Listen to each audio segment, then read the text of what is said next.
जो culture change हो रहा है इंडिया में कि क्रेडिट की तरफ हम बढ़ रहे हैं वेस्टर्न इकोनॉमीज को ब्लाइंडली फॉलो करते हुए, ये बहुत बड़ा चेंज है। कई बार होता है कि आप प्रमोशन से, ब्रांडिंग से, मार्केटिंग से आप अट्रैक्ट होकर चीज़ें आप ले लेते हो, बाद में आपको लगता है कि शायद मुझे इसकी जरूरत नहीं थी। टैक्सेशन में भी लीगल तरीके से लाइफ एंजॉय करना चाहते हो, आज एस्पिरेशनल है इंडिया। लॉ कहता है कि उसको आपके ही हित में काम करना है। It is just a matter of time. Policy आप अच्छी बना रहे हो, लेकिन अगर इम्प्लीमेंटेशन नहीं होगा तो वो पॉलिसी का कोई फायदा नहीं है। आधार हमने बना दिए, इतने सारे आधार कार्ड बन गए, लेकिन उसका यूज हम क्या कर रहे थे? मतलब आज मेरा आधार कार्ड 2011 में बना, पहले 4 साल में मैंने क्या यूज किया उसका? आज की तारीख में ये जो प्रोडक्ट्स हैं, ये मैक्सिमम लोगों के लिए शायद सूटेबल नहीं है।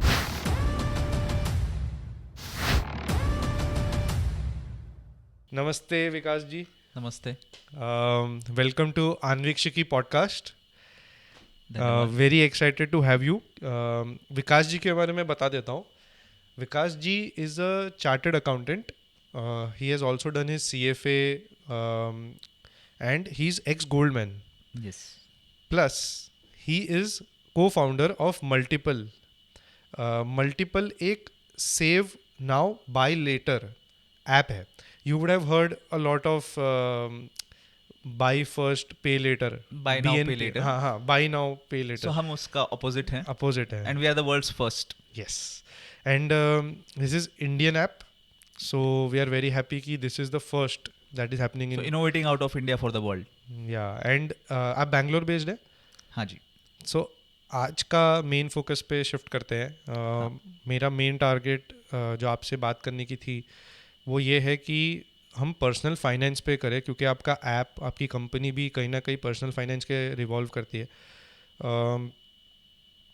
उसके पहले आपने जो एक HNI वाला साइट जो भी था उसके अराउंड आपका एक बहुत ब्रिलियंट एक स्टोरी है जो आपने कोविड के टाइम पे अपने इन्वेस्टर्स को हेल्प की थी. And that was I think just before you started multiple, right? So multiple इन्होंने 2020 मिड 2020 में शुरू की थी, और जब कोविड हिट हो रहा था वो रफली फेब एंड मार्च के अराउंड था. So he has a beautiful anecdote where he identified certain things. So please बताइए. So suddenly I was lucky. So मेरे बैचमेट जो है मित्र, उन्होंने लेट जनवरी में मुझे बताया था इसके बारे में, because he works closely with pharma industry, doctors associations and all. तो जनवरी लास्ट वीक में उन्होंने कहा कि ऐसा कुछ हो रहा है चाइना में, हो सकता है इसका रिपरकशन पूरी दुनिया पे भी हो. उस समय एंड उन्होंने कहा कि क्या हमें सारे स्टॉक्स बेच देने चाहिए. तो मैंने उस समय तो कहा उन्हें कि नहीं, हम पैनिक में कुछ एक्शन नहीं करते हैं, लेकिन ये जो है बहुत ही एक नो नॉनसेंस टाइप पर्सन है. इन्होंने जब मुझे कहा तो मुझे लगा मुझे इस चीज़ को गौर से देखना चाहिए. उस समय कई सारी चीज़ें लोग डिस्कस कर रहे थे. लोगों को पता था कि चाइना में कुछ हो रहा है, लेकिन लोगों को लगा शायद ये एक और एक सार्स होगा, ठीक है, आएगा चला जाएगा, इतना कुछ फ़र्क नहीं पड़ेगा. लेकिन क्योंकि मुझे मेरे मित्र ने कहा था तो मैं हर दिन इस चीज़ को फॉलो कर रहा था. हर दिन मैं न्यूज़ फ्लो पे ट्रैक रख रहा था, मैं WHO की रिपोर्ट्स पे ट्रैक रख रहा था. एंड जब एक लॉन्ग वीकेंड आया महाशिवरात्रि का, आई थिंक ये करीब 18, 19, 20 या फेब की बात है लगभग, या 19, 20, 21 एग्जैक्ट डेट्स मुझे याद नहीं, लेकिन लॉन्ग वीकेंड जो महाशिवरात्रि का था, तो हमारा प्लान था 3 दिन के लिए अजंता रलोरा जाने का. एंड उस दिन जब मैं सुबह सुबह उठा और मैंने जब WHO की रिपोर्ट देखी तो मैंने कुछ अलग देखा. उसके एक दिन पहले तक चाइना को छोड़ के बाकी सारे देशों में सिंगल डिजिट केसेस थे, सिर्फ चाइना में केसेस ज़्यादा थे. लेकिन उस दिन 3 देशों में, दक्षिण कोरिया, इटली और ईरान, तीनों देशों में मैंने देखा कि सडनली 50, 60, 70 टाइप केसेस हो गए. अब मुझे लगा कि मुझे इसको मल्टीपल्स में हो गया, गहराई से समझना पड़ेगा.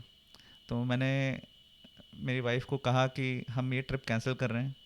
ऑब्वियसली वो काफ़ी अपसेट थी, क्योंकि उन्हें लगा कि ये क्या बोल रहे हैं, मतलब क्या ऐसा हो गया कि इसके लिए ट्रिप कैंसिल करना पड़ेगा. क्योंकि मैंने उनसे बहुत डेप्थ में कुछ बात नहीं की थी इसके बारे में, मैं ट्रैक रख रहा था डेली, लेकिन उनको नहीं पता था.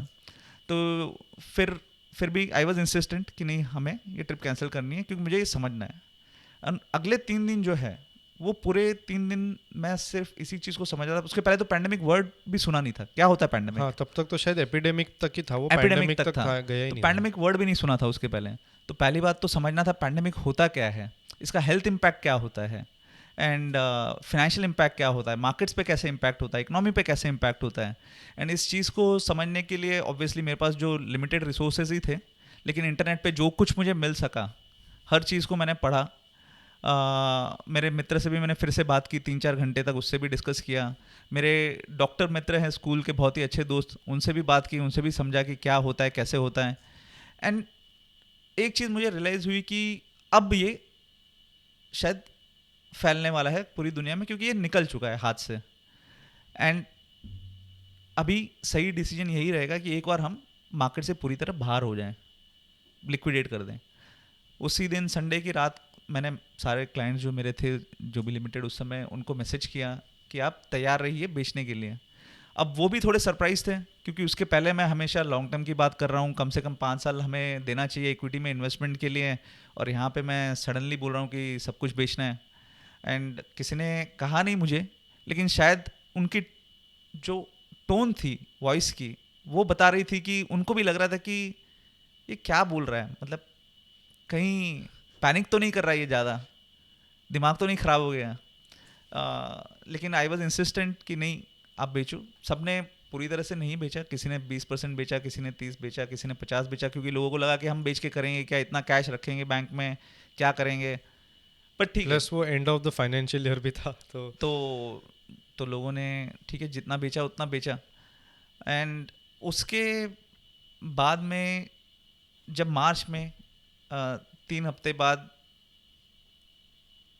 वैल्यू मार्केट्स काफ़ी करेक्ट हो चुके थे, ऑलमोस्ट 40% जैसा करेक्शन आ चुका था मार्केट में। एंड उस समय जब मैंने कहा क्लाइंट्स को कि अभी हमें ख़रीदना चाहिए, तो तब वो काउंटर उस इंट्यूटिव लगा फिर समय से। उस समय वो सब पैनिक में थे, क्योंकि तब तक चीज़ें इंडिया में आ चुकी थी एंड काफ़ी ज़्यादा सीरियस हो रही थी। तो उस समय सभी पैनिक में थे कि कैसे खरीदें अभी, मतलब पता ही नहीं, बहुत अनसर्टेनिटी है, क्या होगा किसी को पता ही नहीं है। अब जो पैनिक वो एक्सपीरियंस कर रहे थे उस समय, वो पैनिक मैं 3 हफ्ते पहले एक्सपीरियंस कर चुका था। और मेरा जो मार्केट वैल्यूएशन मॉडल था वो बता रहा था कि मार्केट की जो वैल्यूएशन है वो ग्लोबल फाइनेंशियल क्राइसिस के टाइम की जो लोस थी, या जो 99 2000 की .com बबल बस्ट के टाइम की लोस थी, उसके बराबर है। हाँ, मुझे नहीं पता था कि अगले 6 महीने या अगले साल भर में क्या होने वाला है, लेकिन कुछ चीज़ें मुझे पता थी, जो भी मैंने रिसर्च की थी, जो भी मैंने समझा था, जो भी मेरे दोस्तों से जिनको ज्ञान था उनसे मुझे समझ में आया था कि एक पैंडमिक का टिपिकल लाइफ साइकिल 2 साल का होता है।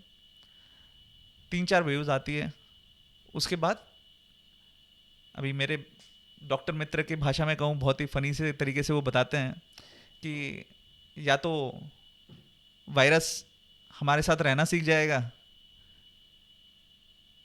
या फिर हम उसको ख़त्म करना सीख लेंगे। अच्छा। तो ठीक है, मैंने बोला लगभग 2 साल तो है कम से कम, कि उसके बाद चीज़ें शायद बेहतर होगी। पहले के पैंडेमिक्स में भी वही चीज़ प्ले आउट हुई है।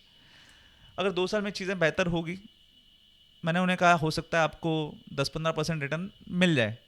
तो जो भी पैसा आपको नहीं चाहिए अगले 2 साल के लिए, और जो हमने बेचा था वो जो कैश था, और जो नया पैसा जो आपको अगले 2 साल में, आप सारी चीज़ें सोच लीजिए, वर्स्ट कम वर्स्ट सिनारियो के हिसाब से आपको ज़रूरत पड़ जाए, वो पैसा उतना साइड में रख के बाकी जो है वो इक्विटीज़ में हम डाल देते हैं।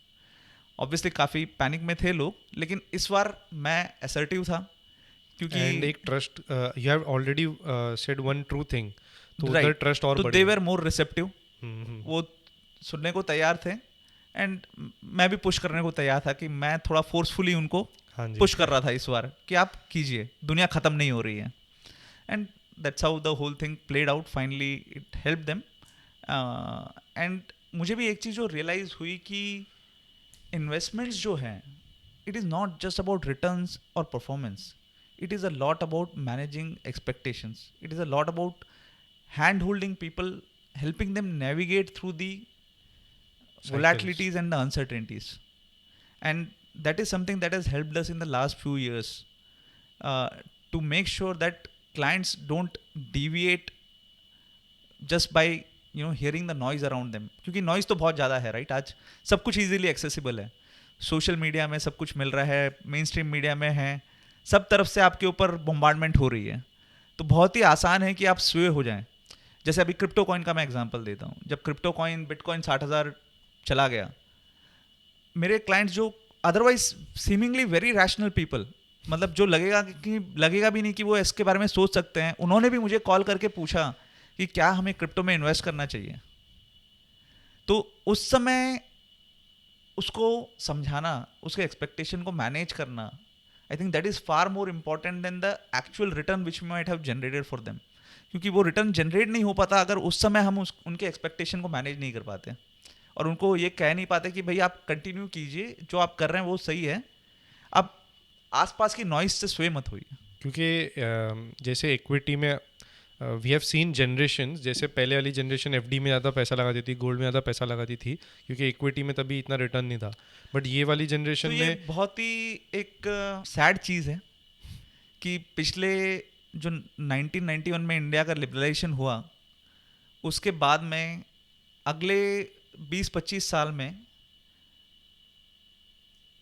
प्रमोटर्स ने और एफ ने पैसा बनाया, लेकिन इंडियन पब्लिक ने नहीं बनाया, क्योंकि वो इक्विटी से दूर रहे। उसका कारण है क्योंकि 1992 में हर्षद मेहता स्कैम हुआ, जिस समय बहुत ही लोगों ने हाथ जलाए अपने, एंड उनके माइंड में ये आ गया कि इक्विटीज़ मतलब सिर्फ सट्टा है, एंड वो इक्विटीज़ से हमेशा के लिए दूर हो गए, और उनकी नेक्स्ट जनरेशन भी उस माइंडसेट से अफेक्ट हुई, एंड वो इक्विटीज से दूर रहने लगे।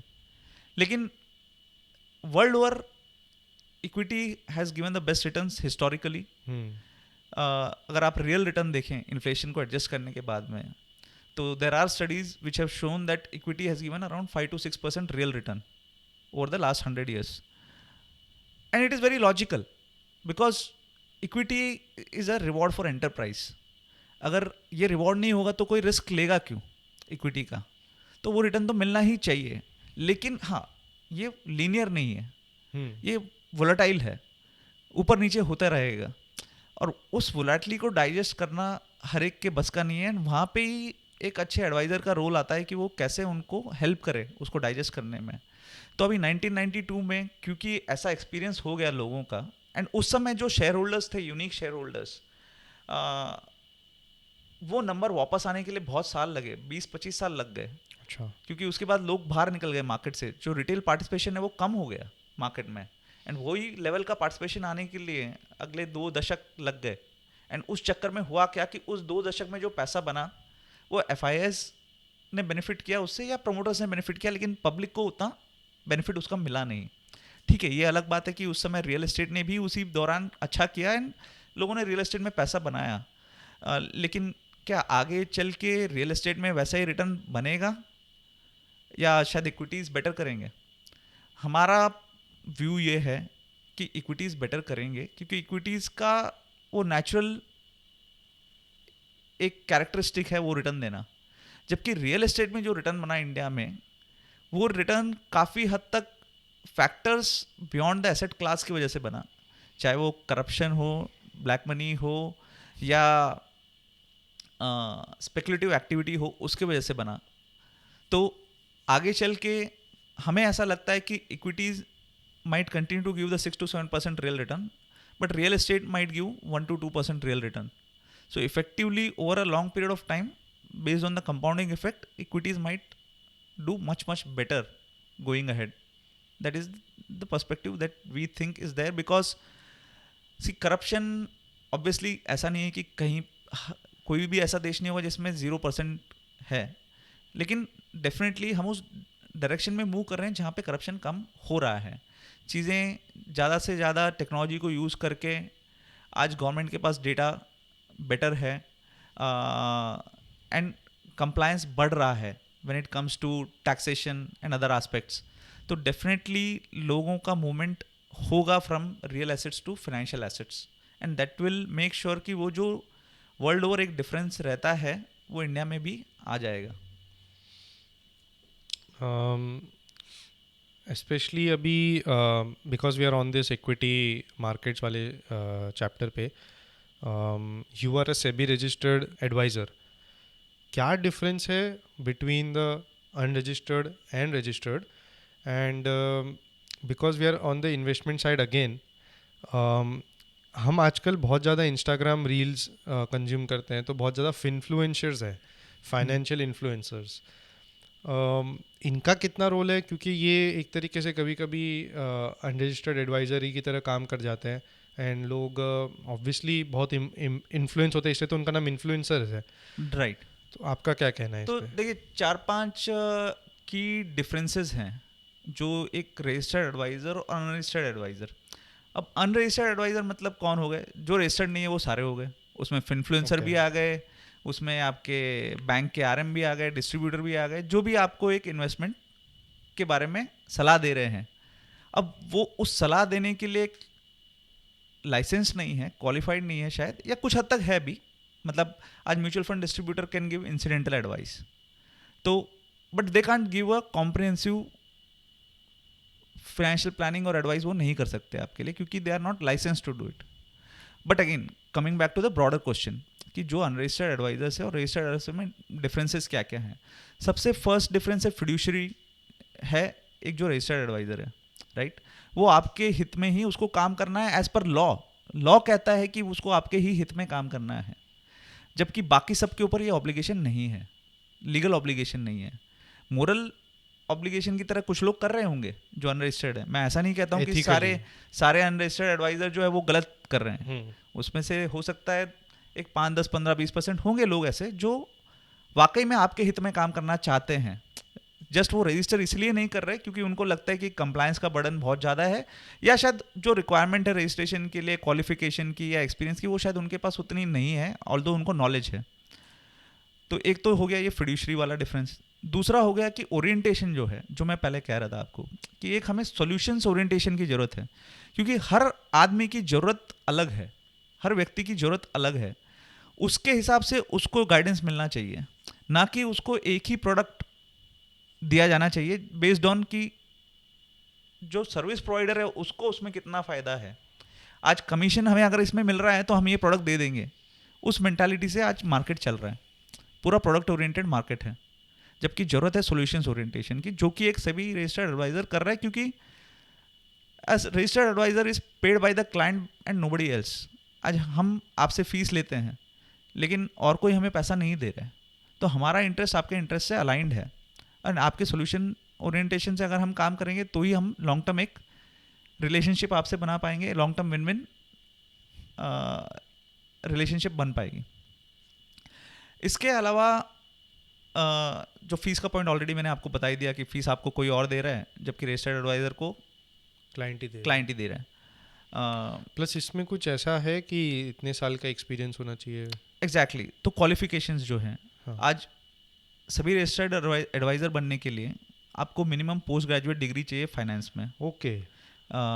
Not just for the principal officer but even the persons in the team who are associated with investment advice, they also need to have a postgraduate qualification in finance.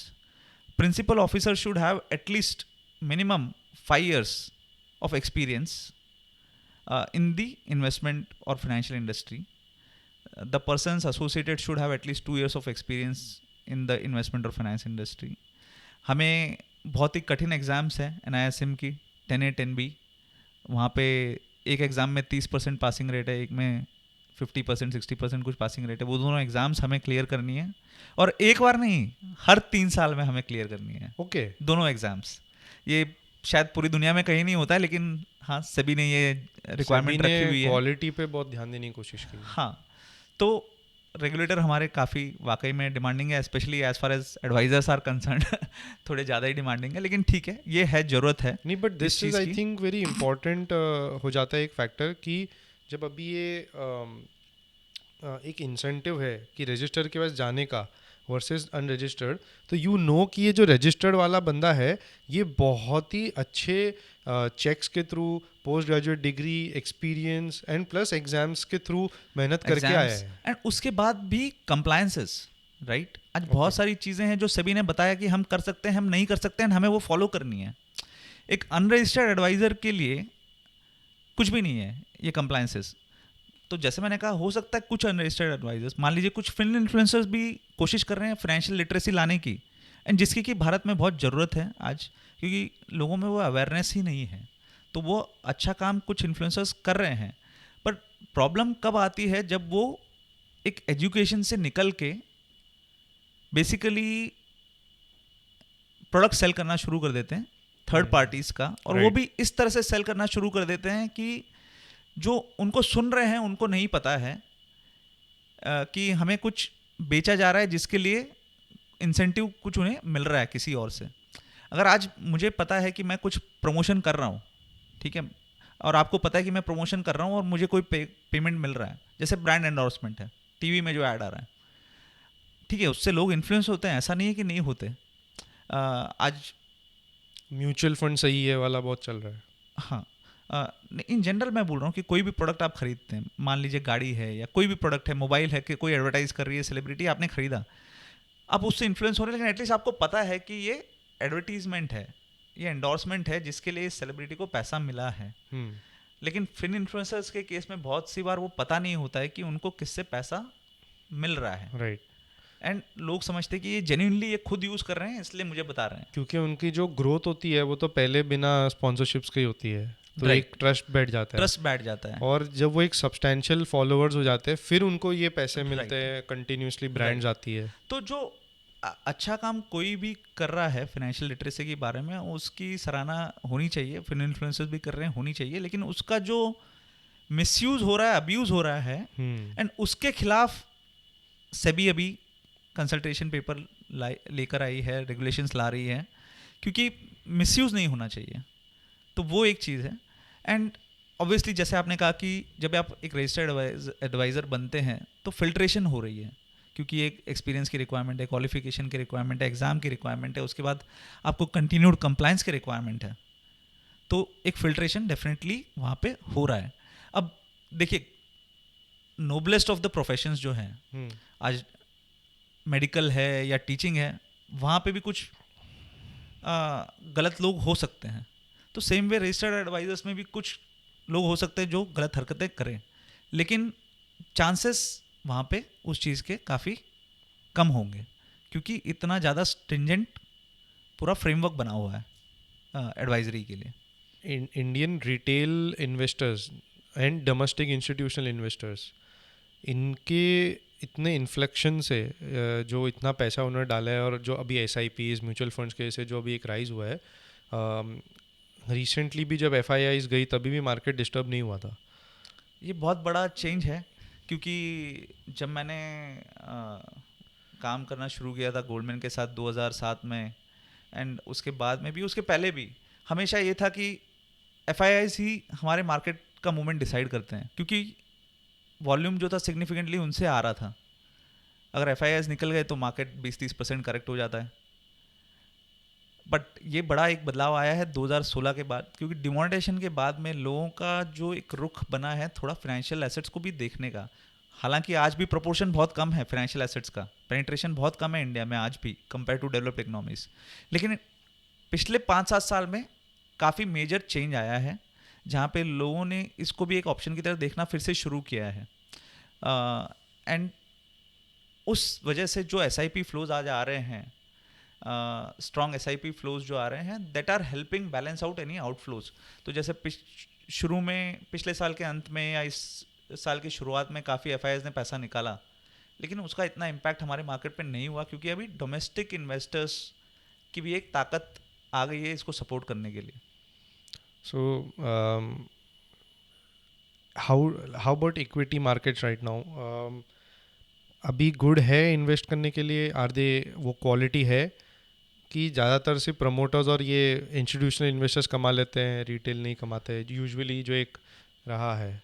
सो एक जो काफ़ी अच्छी चीज़ हुई है कि म्यूचुअल फंड्स में पहले क्या होता था कि लोग जब मार्केट पीक हो रहा होता था तब वो स्टॉक में भी डालते थे, म्यूचुअल फंड में भी डालते थे, लेकिन अभी ये जो एक SIP का एक कल्चर चला है पिछले कुछ सालों में, उससे एक बेनिफिट ये हुआ है कि लोग अभी पीक पे खाली उस अट्रैक्शन से नहीं डाल रहे हैं, वो एक हैबिट की तरह डाल रहे हैं, एंड वो एवरेज आउट हो रही है चीज़ें। मतलब ऐसा नहीं है कि पहले 2007 में जब इंडेक्स निफ्टी 6000 पे था तब खरीदा, और उसके बाद ऑब्वियसली जब मार्केट गिरा तो हैड अ बैड एक्सपीरियंस, फिर निकल गए कि भाई ये तो बेकार चीज़ है, कभी आए ही नहीं, बहुत टाइम हाँ, लग गया आने को। लेकिन अब बिकॉज SIP कर रहे हैं और वो एक्सपीरियंस जो है वो काफ़ी चेंज हो गया है। वो एवरेजिंग आउट की वजह से वो एकदम से जो झटका लगता है जोर का, वो अब नहीं लग रहा है। तो इसलिए लोग कंटिन्यू कर रहे हैं इन्वेस्टमेंट में अपने, एंड ऑब्वियसली बिकॉज वो कंटिन्यू कर रहे हैं उनको उसका बेनिफिट दिख रहा है। एंड जैसे ये मैक्सिमम जो इन्वेस्टर्स हैं हमारे, जैसे अभी हमने बात की कि 92 वाले जो जनरेशन थी, उन्होंने तो डर के मारे वापस हाथ जल गए तो वापस नहीं डाला। पर अब जब ये वापस 2020 की जो रैली देखी है, तो उधर से बहुत लोग कन्वर्ट हो गए हैं, और ये जनरेशन ने अभी पैसा इतना देखा है इक्विटी में कि अब सडनली इक्विटी इक्विटी इक्विटी इतना करने लग गए हैं कि कहीं ये सैचुरेशन और ये वापस बैड एक्सपीरियंस ना दे दे। तो इसमें देखिए सात्विक क्या, जैसे मैंने कहा अभी भी पेनिट्रेशन बहुत कम है। आज भी जो फाइनेंशियल एसेट्स हैं हमारे, रियल एसेट्स तो आप जाने ही दीजिए क्योंकि मेजॉरिटी वहीं पे है, गोल्ड और रियल एस्टेट, लेकिन इवन जो फाइनेंशियल एसेट्स हैं उसमें इक्विटी का प्रपोर्शन जो है वो हार्डली 10% है। तो आप ये बाकी बता सकते हैं कि फाइनेंशियल एसेट्स में क्या क्या एसेट्स आती है? हाँ, तो जो आपके एफडी है या बैंक में आपका पैसा पड़ा है या एलआईसी इंश्योरेंस इंस्ट्रूमेंट्स में है, तो आज आज भी मेजॉरिटी जो पैसा है फाइनेंशियल इंस्ट्रूमेंट्स में वो एफडी में, बैंक सेविंग्स अकाउंट में या एलआईसी की पॉलिसीज़ में, इंश्योरेंस मतलब not just LIC, even private insurance भी जो हैं उनके इंश्योरेंस का इन्वेस्टमेंट जो प्रोडक्ट्स होते हैं उसमें पड़ा हुआ है मैक्सिमम लोगों का। इक्विटीज़ में आज भी लगभग 10% जैसा ही इन्वेस्टमेंट है, which is much lesser than developed economies जहाँ पे it could be anywhere around 30, 40, 50% also for an individual. So और यही चाइना से कंपेयर करेंगे तो कितना रहेगा? so comparatively इंडिया में कम ही है। एंड दूसरी चीज़ जो आपने कहा कि क्या वो रिस्क वापस हो सकता है, कि जो 92 में हुआ लोगों ने हाथ जलाए, क्या वो फिर से अभी हाथ जलाएंगे लोग? हाथ जला रहे हैं लोग आज भी, आज लेकिन इंस्ट्रूमेंट चेंज हो गए हैं। आज शायद क्रिप्टो में हाथ जल रहा है लोगों का, आज एफएनओ में हाथ जल रहा है।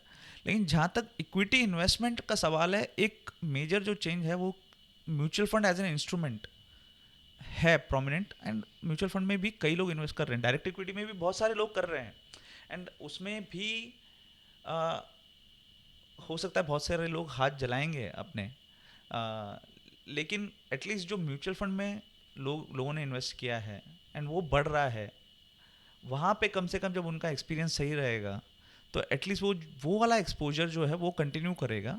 And even on the equity side today things are much better than 92। आज की तारीख में इंफॉर्मेशन अवेलेबिलिटी बहुत बेटर है, आज की तारीख में नॉलेज रिसोर्सेज की अवेलेबिलिटी बहुत बेटर है। तो एकदम से जो एक रैंडम स्पेकुलेशन शायद उस समय चला हो, उतना आज की तारीख में डायरेक्ट इक्विटी इन्वेस्टमेंट में नहीं है। आज वो स्पेकुलेशन शायद क्रिप्टो या एफएनओ में हो रहा हो ज़्यादा, क्योंकि अभी ज़्यादा साइंटिफिक बेस्ड, जैसे आप भी एट मल्टीपल वही करते हैं काफ़ी साइंटिफिकली, एंड मार्केट रिसर्च बहुत हेवीली करके आप एडवाइस करते हैं, राइट? एंड आपकी एक वैल्यूएशन मॉडल है। बिल्कुल। 92 में तो कोई रिसर्च होती हाँ, नहीं थी, it was all the noise market, में जो भी नॉइस चल रही है उसके हिसाब से बस चीज़ें हो रही थी। आज काफ़ी ज़्यादा रिसोर्सेज हैं, अवेलेबिलिटी है, इंफॉर्मेशन है, तो डिफरेंस डेफिनेटली है। एंड लेकिन हाँ, आज वो जो स्पेकुलेटिव पार्ट है आज भी हो रहा है क्योंकि ह्यूमन नेचर है ह्यूमन स्पेकुलेशन नेचर, करना। थोड़ा तो सा सट्टा खेलना या हाँ, गैम्बल करना तो होता ही एंड है।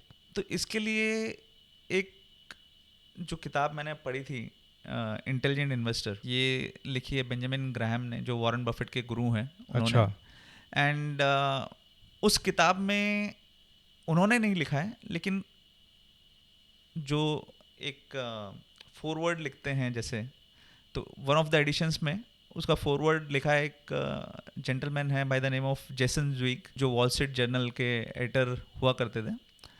तो उन्होंने लिखा है वहाँ पे कि ये एक ह्यूमन नेचर है स्पेकुलेट करना, तो इसको कंट्रोल करना बहुत मुश्किल है, लेकिन इससे बचने का एक अच्छा तरीका है कि आप डिसाइड कर लें, आपके पास 100 रुपये की पूंजी है, उसमें से 2, 4, 5, 10 जो करना है कि ये मैं इस एक्टिविटी के लिए करूँगा, लेकिन बाकी जो पैसा है उसको मैं स्पेकुलेशन के लिए यूज़ नहीं करूँगा, तो भी वो काफ़ी ज़्यादा तक आप हद तक आपको मदद कर सकता है उस स्पेकुलेटिव एक्टिविटी के दुष्परिणामों से बचने में।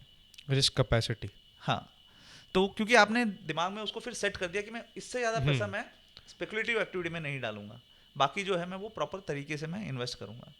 तो वो एक अच्छा सोल्यूशन हो सकता है, क्योंकि हर एक के दिमाग में वो स्पेकुलेटिव एलिमेंट तो रहता ही है कि हाँ मैं कैसे कुछ स्पेकुलेट करके जल्दी से कुछ बना लूँ।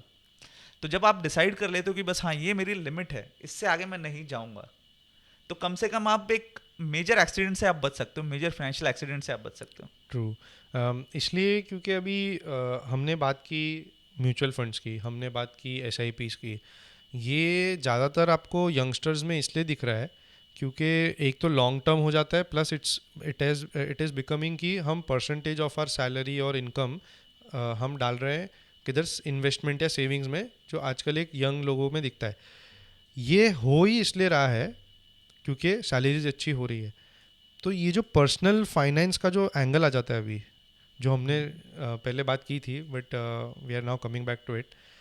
ये पर्सनल फाइनेंस पहली बात होती क्या है, राइट। और ये क्यों इतनी इम्पोर्टेंट है, और इसका देश के इकोनॉमी में क्या कंट्रीब्यूशन रह सकता है। कि हम जैसे सोचते हैं ना कि हम जब वोट करने आते तो कि हमारा तो एक ही वोट है, तो बहुत सारे वोटर्स घर से निकलते नहीं है, वैसे ही ये भी एक तरीके का इम्पैक्ट दे सकता है जब वो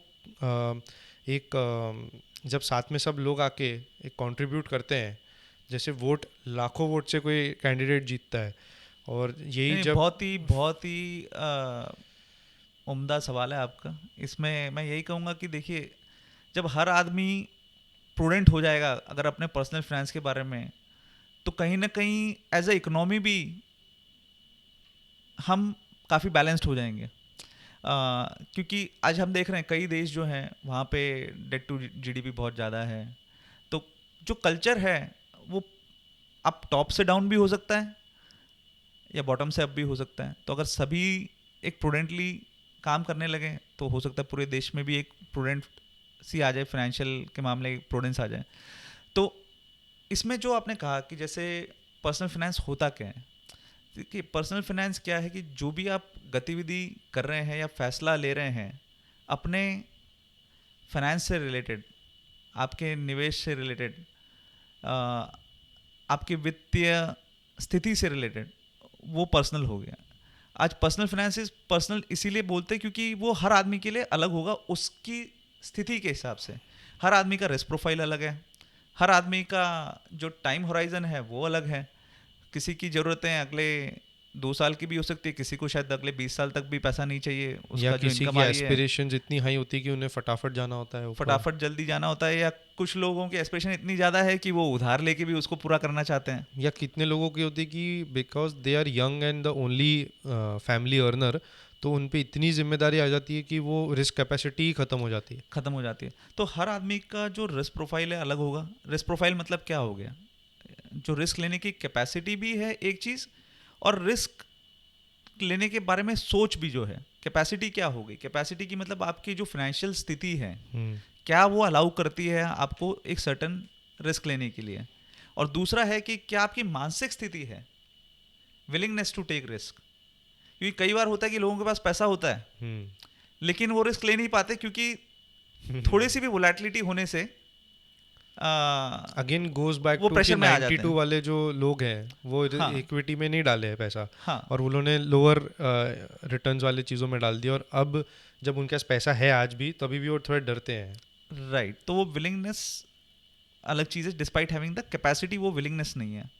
बट हाँ, coming back to personal finance, so ये जो भी आप कर रहे हैं अपने फाइनेंसेस के बारे में with a goal in mind, right. क्योंकि हर आदमी के लिए कोई ना कोई फाइनेंशियल गोल्स हैं, और इस फाइनेंशियल गोल्स के लिए जो भी आप गतिविधि कर रहे हैं, जो भी आप फैसले ले रहे हैं आपके खुद के लिए, वो पर्सनल फाइनेंस हो गया। अब इसके एलिमेंट्स जो हैं, क्या क्या एलिमेंट्स हैं, हम कहते हैं 6 एलिमेंट्स हैं। ओके। इनकम है आपकी, आय, एक्सपेंस खर्चे, सेविंग बचत हो गई, इन्वेस्टमेंट निवेश, इंश्योरेंस बीमा, और छठा टैक्स जिससे कोई बच नहीं सकता। तो स्पेशली मिडिल क्लास। बिल्कुल। तो ये जो 6 एस्पेक्ट्स हैं पर्सनल फाइनेंस के, होता क्या है आमतौर पे जनरली आप फोकस होंगे इनकम पे और एक्सपेंडिचर पे। क्योंकि इनकम तो आपको कमानी है, खर्चा करने के लिए चाहिए, ज़रूरत के खर्चों के लिए भी चाहिए और आपके जो एस्पिरेशनल खर्चे हैं उसके लिए भी चाहिए।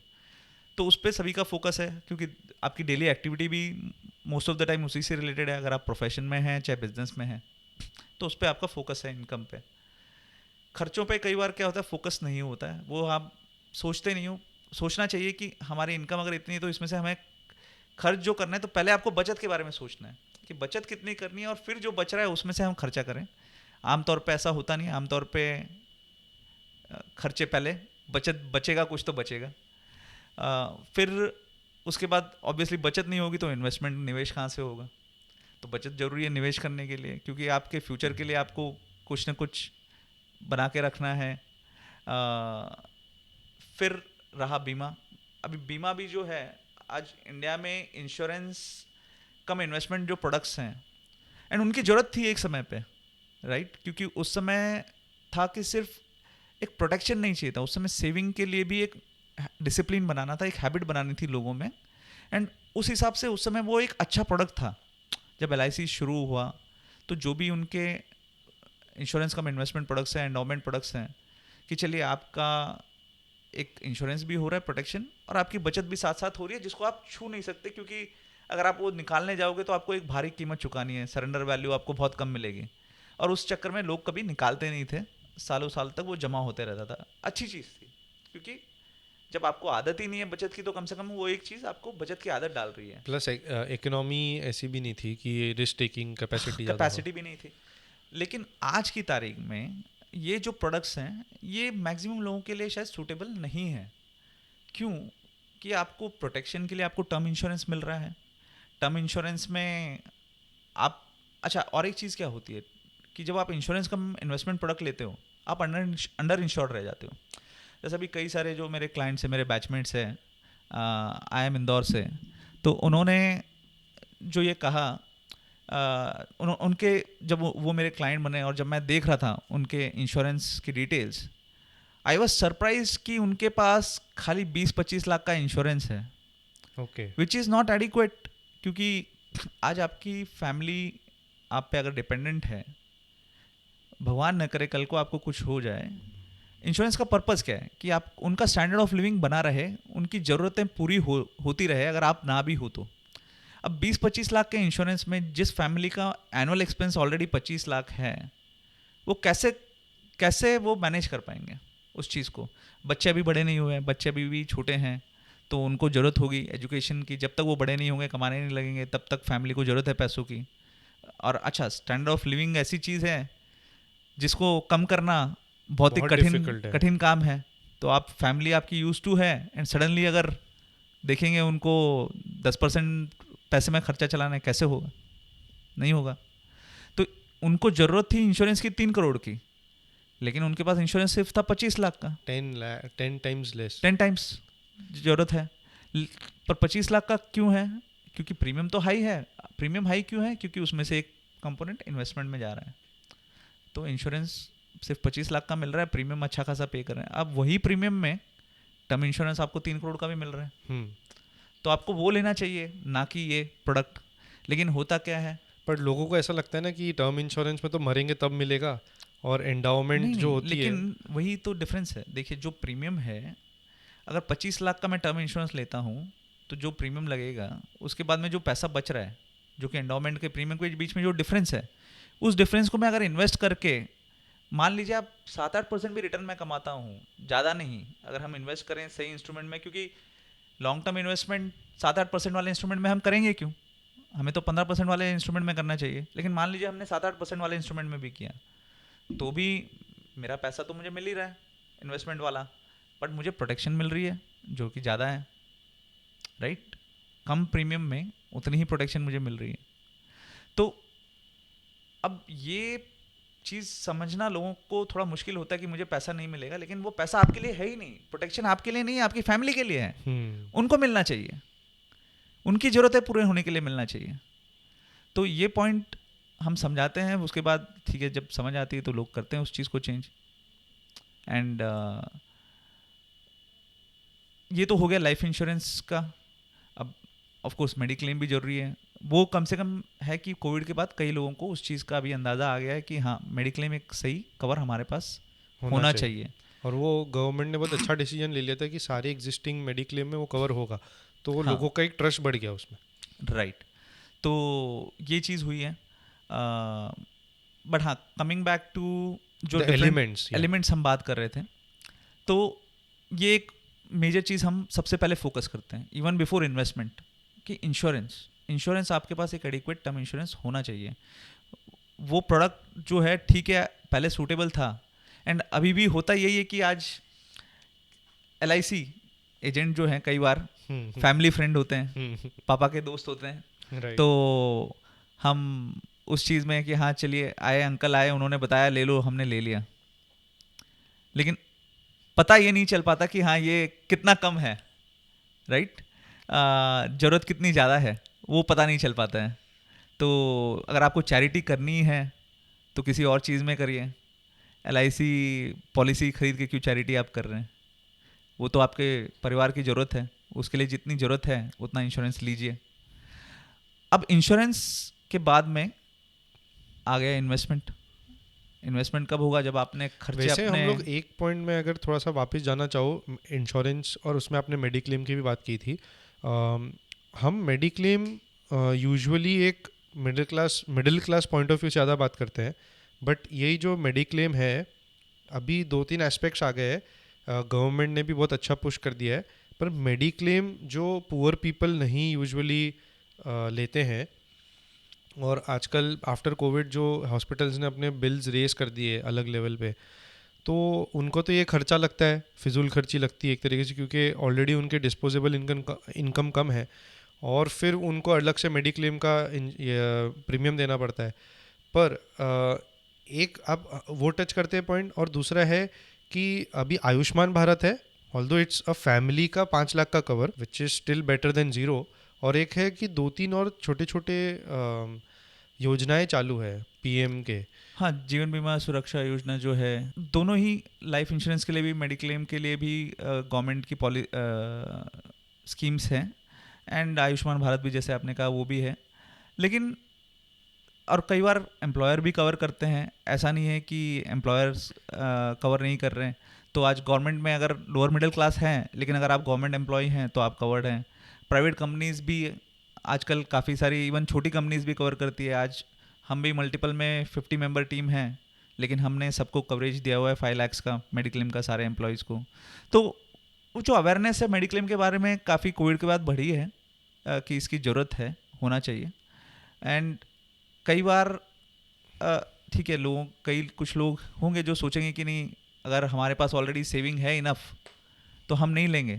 पर वो चीज़ शायद अपर मिडिल क्लास में ज़्यादा होगी, अफ्लुएंट क्लास में ज़्यादा होगी, कि हाँ हमें शायद ज़रूरत ही नहीं है इस चीज़ की, क्योंकि हमारे पास ऑलरेडी इनफ सेविंग है।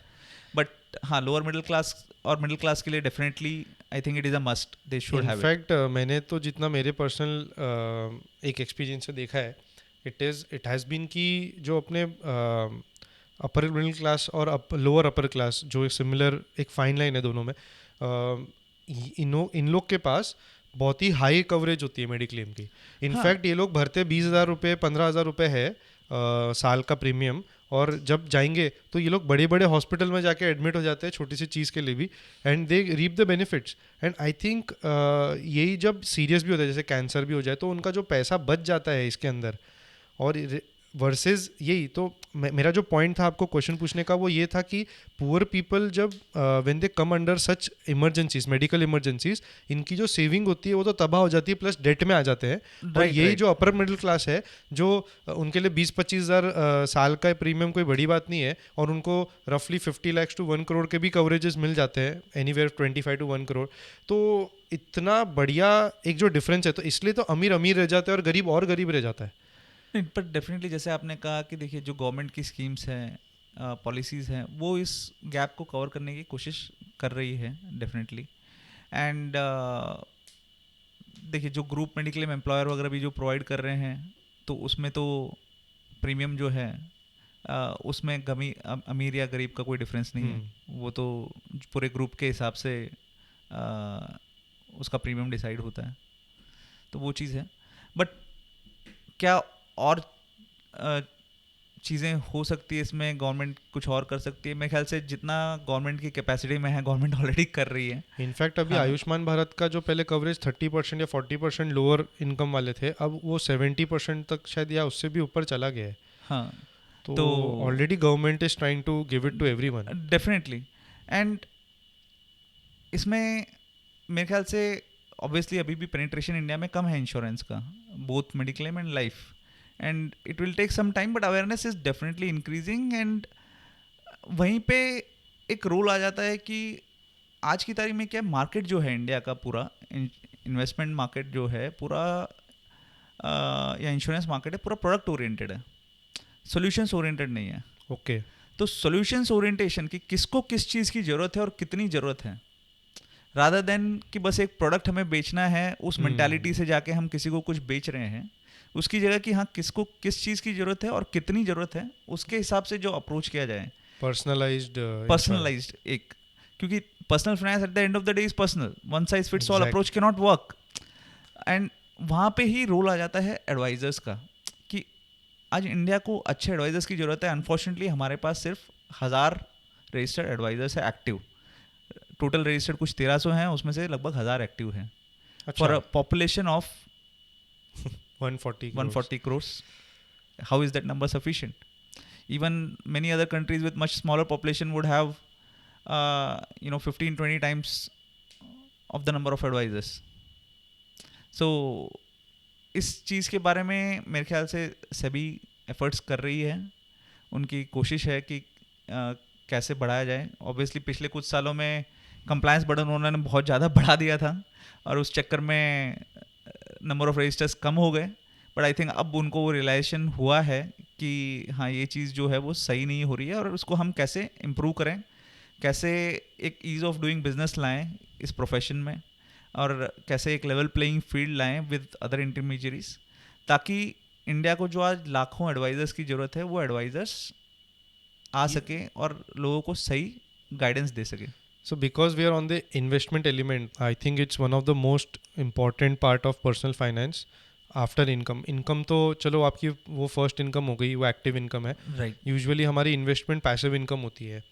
अभी ये पैसिव इनकम वाली चीज़ पे हम ज़रूर बात करेंगे अभी.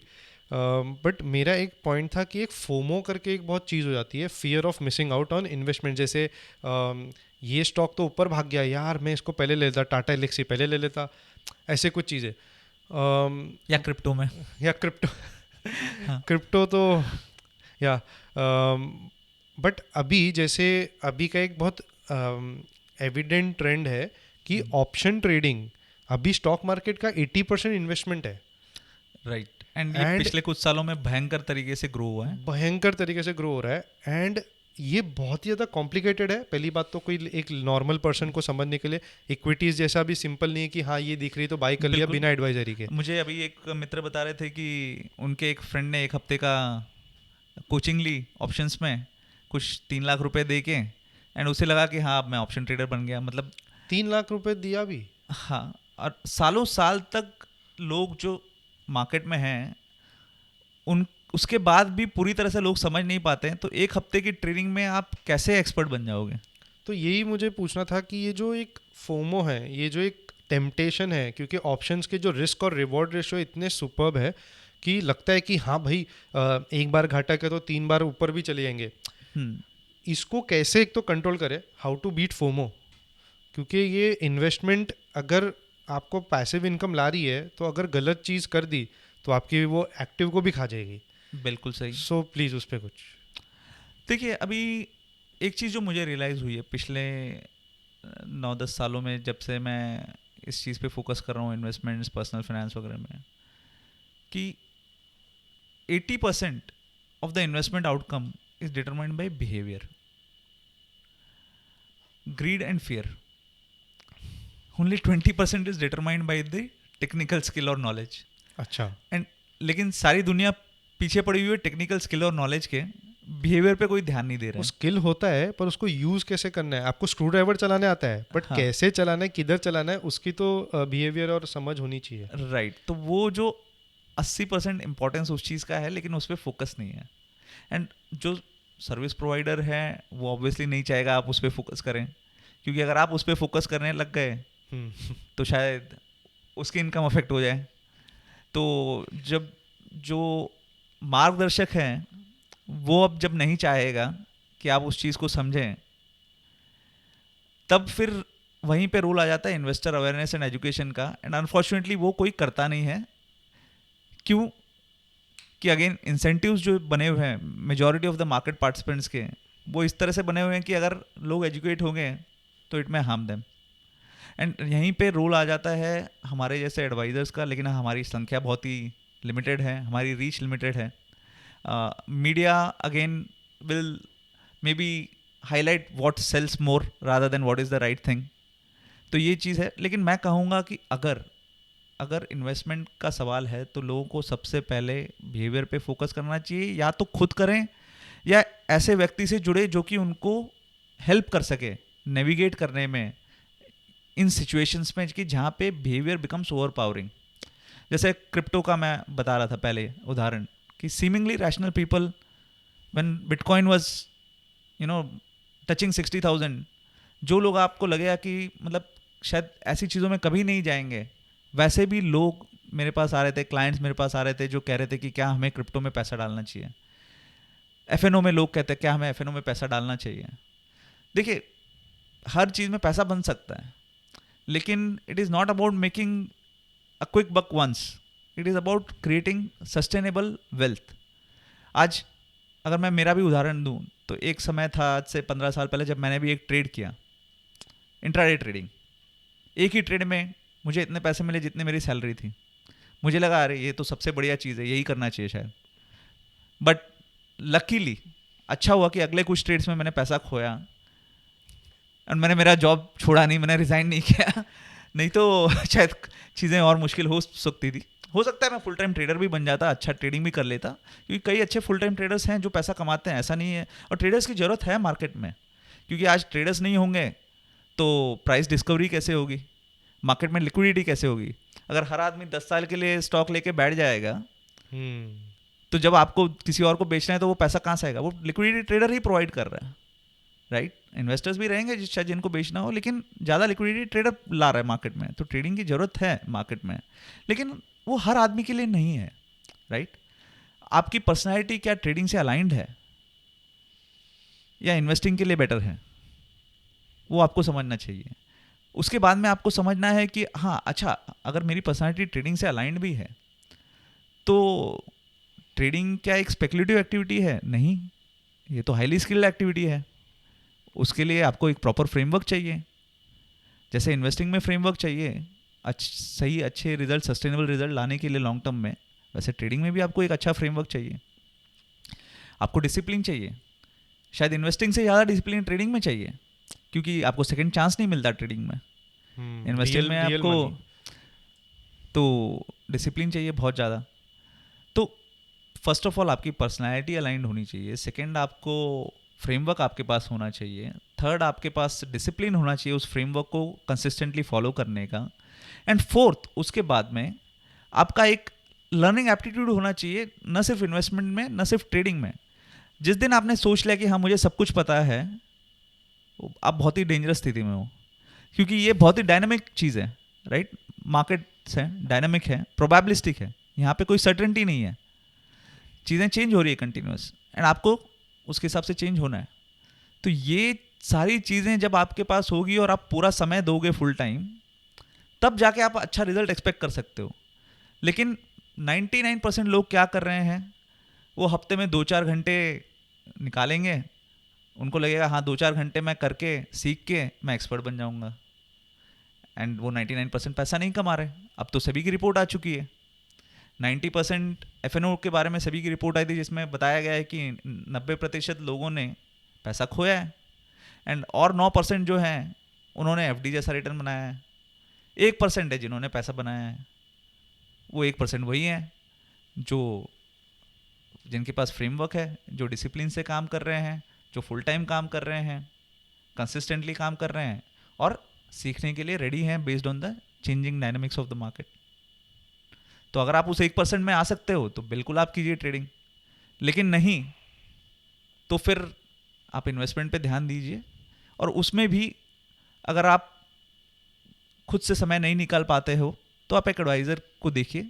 एडवाइज़र सभी रजिस्टर्ड एडवाइज़र भी हो सकता है प्रोफेशनल, या वो आपका कोई व्यक्तिगत मित्र भी हो सकता है जिसको उस चीज़ की समझ है, जो उस चीज़ में समय दे रहा है?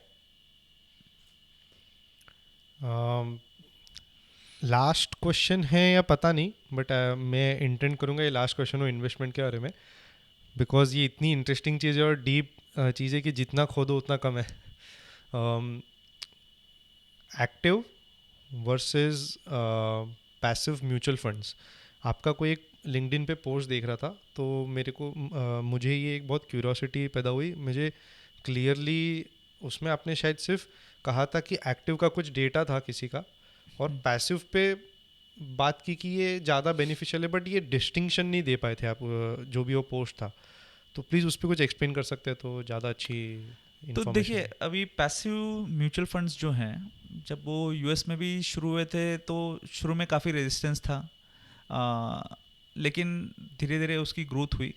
एंड जैसे जैसे मार्केट मैच्योर होता है तो एक्टिव में अल्फ़ा जनरेशन की पॉसिबिलिटीज़ डेफिनेटली कम होती है. ये जो आप टर्मिनोलॉजीज यूज़ कर रहे हैं, प्लीज़ उस पर भी थोड़ा बता सकते हाँ, हैं तो अल्फ़ा जो मैं बोल रहा हूँ कि वो एक मार्केट का जो रिटर्न बन रहा है उससे आप कितना रिटर्न ज़्यादा जनरेट कर सकते हैं.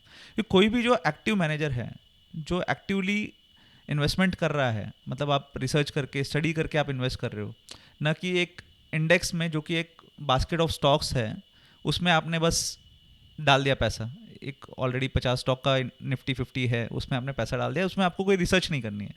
एक्टिव में आपको रिसर्च करनी है, राइट? कि आपको इन 10 स्टॉक्स में 20 स्टॉक्स में पैसा डालना है, तो उसको आप पहले स्टडी कर रहे हो, बिजनेस को स्टडी कर रहे हो, उसका वैल्यूएशन आप समझ रहे हो, और फिर आप पैसा डाल रहे हो. अब इंडेक्स जो है वो एक एवरेज है मार्केट का, राइट? ऐसे स्टॉक्स होंगे जो उससे बेटर भी करेंगे, ऐसे स्टॉक्स होंगे उससे कम रिटर्न भी देंगे. अब मैक्सिमम लोग जो हैं वो, जैसे मैंने कहा कि आप चाहे ट्रेडिंग हो चाहे इन्वेस्टिंग हो, आपके पास एक फ्रेमवर्क होना चाहिए, आपको समय भी देना पड़ेगा, आपके पास डिसिप्लिन भी होना चाहिए, आपके पास बिहेवियरल कंट्रोल भी होना चाहिए. तो अगर ये सब चीज़ें अगर आप नहीं कर पा रहे हैं तो आप पैसिव में आप पैसा डाल दीजिए, क्योंकि चलिए आपको मार्केट का जो रिटर्न है वो तो मिलेगा. अगर मार्केट ने पिछले 20 साल में 15% दिया तो वो तो मिलेगा, लेकिन लोगों ने 15% से ज़्यादा भी कमाया, 15% से कम भी कमाया. अब एज ए इन्वेस्टर एडवाइज़र, अगर मैं इस चीज़ को फुल टाइम कर रहा हूँ तो मैं तो पैसिव में नहीं सजेस्ट करूँगा, क्योंकि मेरा कार्य है कि मैं बेटर रिटर्न जनरेट करके दूँ, ना कि एवरेज. अगर 10% भी पॉसिबिलिटी है मार्केट को बीट करने की, 10 लोग अगर 100 में से कर सकते हैं, तो I would want to be one of those 10, not just as an investor but also as an advisor, because that is what my duty is to deliver better for my client. लेकिन अगर आपके पास समय नहीं है, आप खुद से नहीं कर सकते, या आप एक अच्छे एडवाइज़र के पास नहीं पहुंच पा रहे क्योंकि आपके पास एक्सेस नहीं है, या आपके पास वो टिकट साइज़ नहीं है, क्योंकि आज क्या है, इंडिया में सिर्फ 1000 एडवाइज़र्स हैं.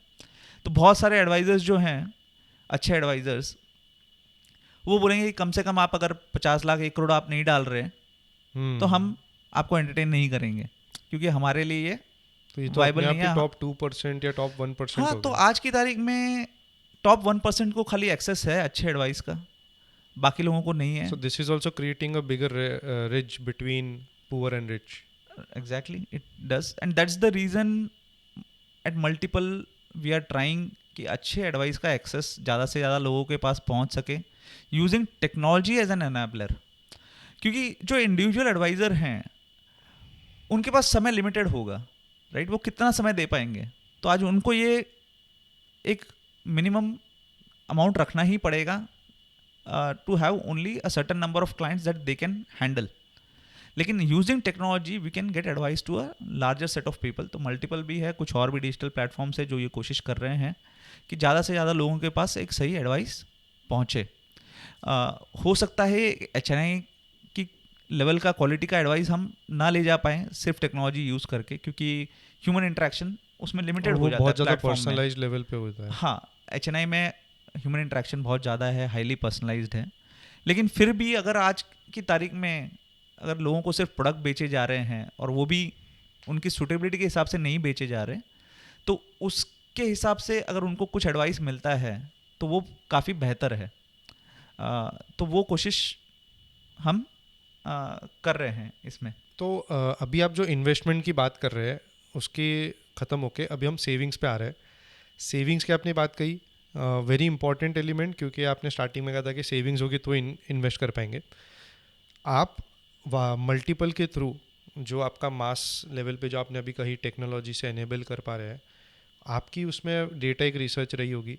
आपको क्या लगता है आपके ऑब्जर्वेशन से कि आज की यूथ क्या कर रही है, उनकी सेविंग्स क्या है, उनकी इन्वेस्टमेंट हैबिट्स क्या है?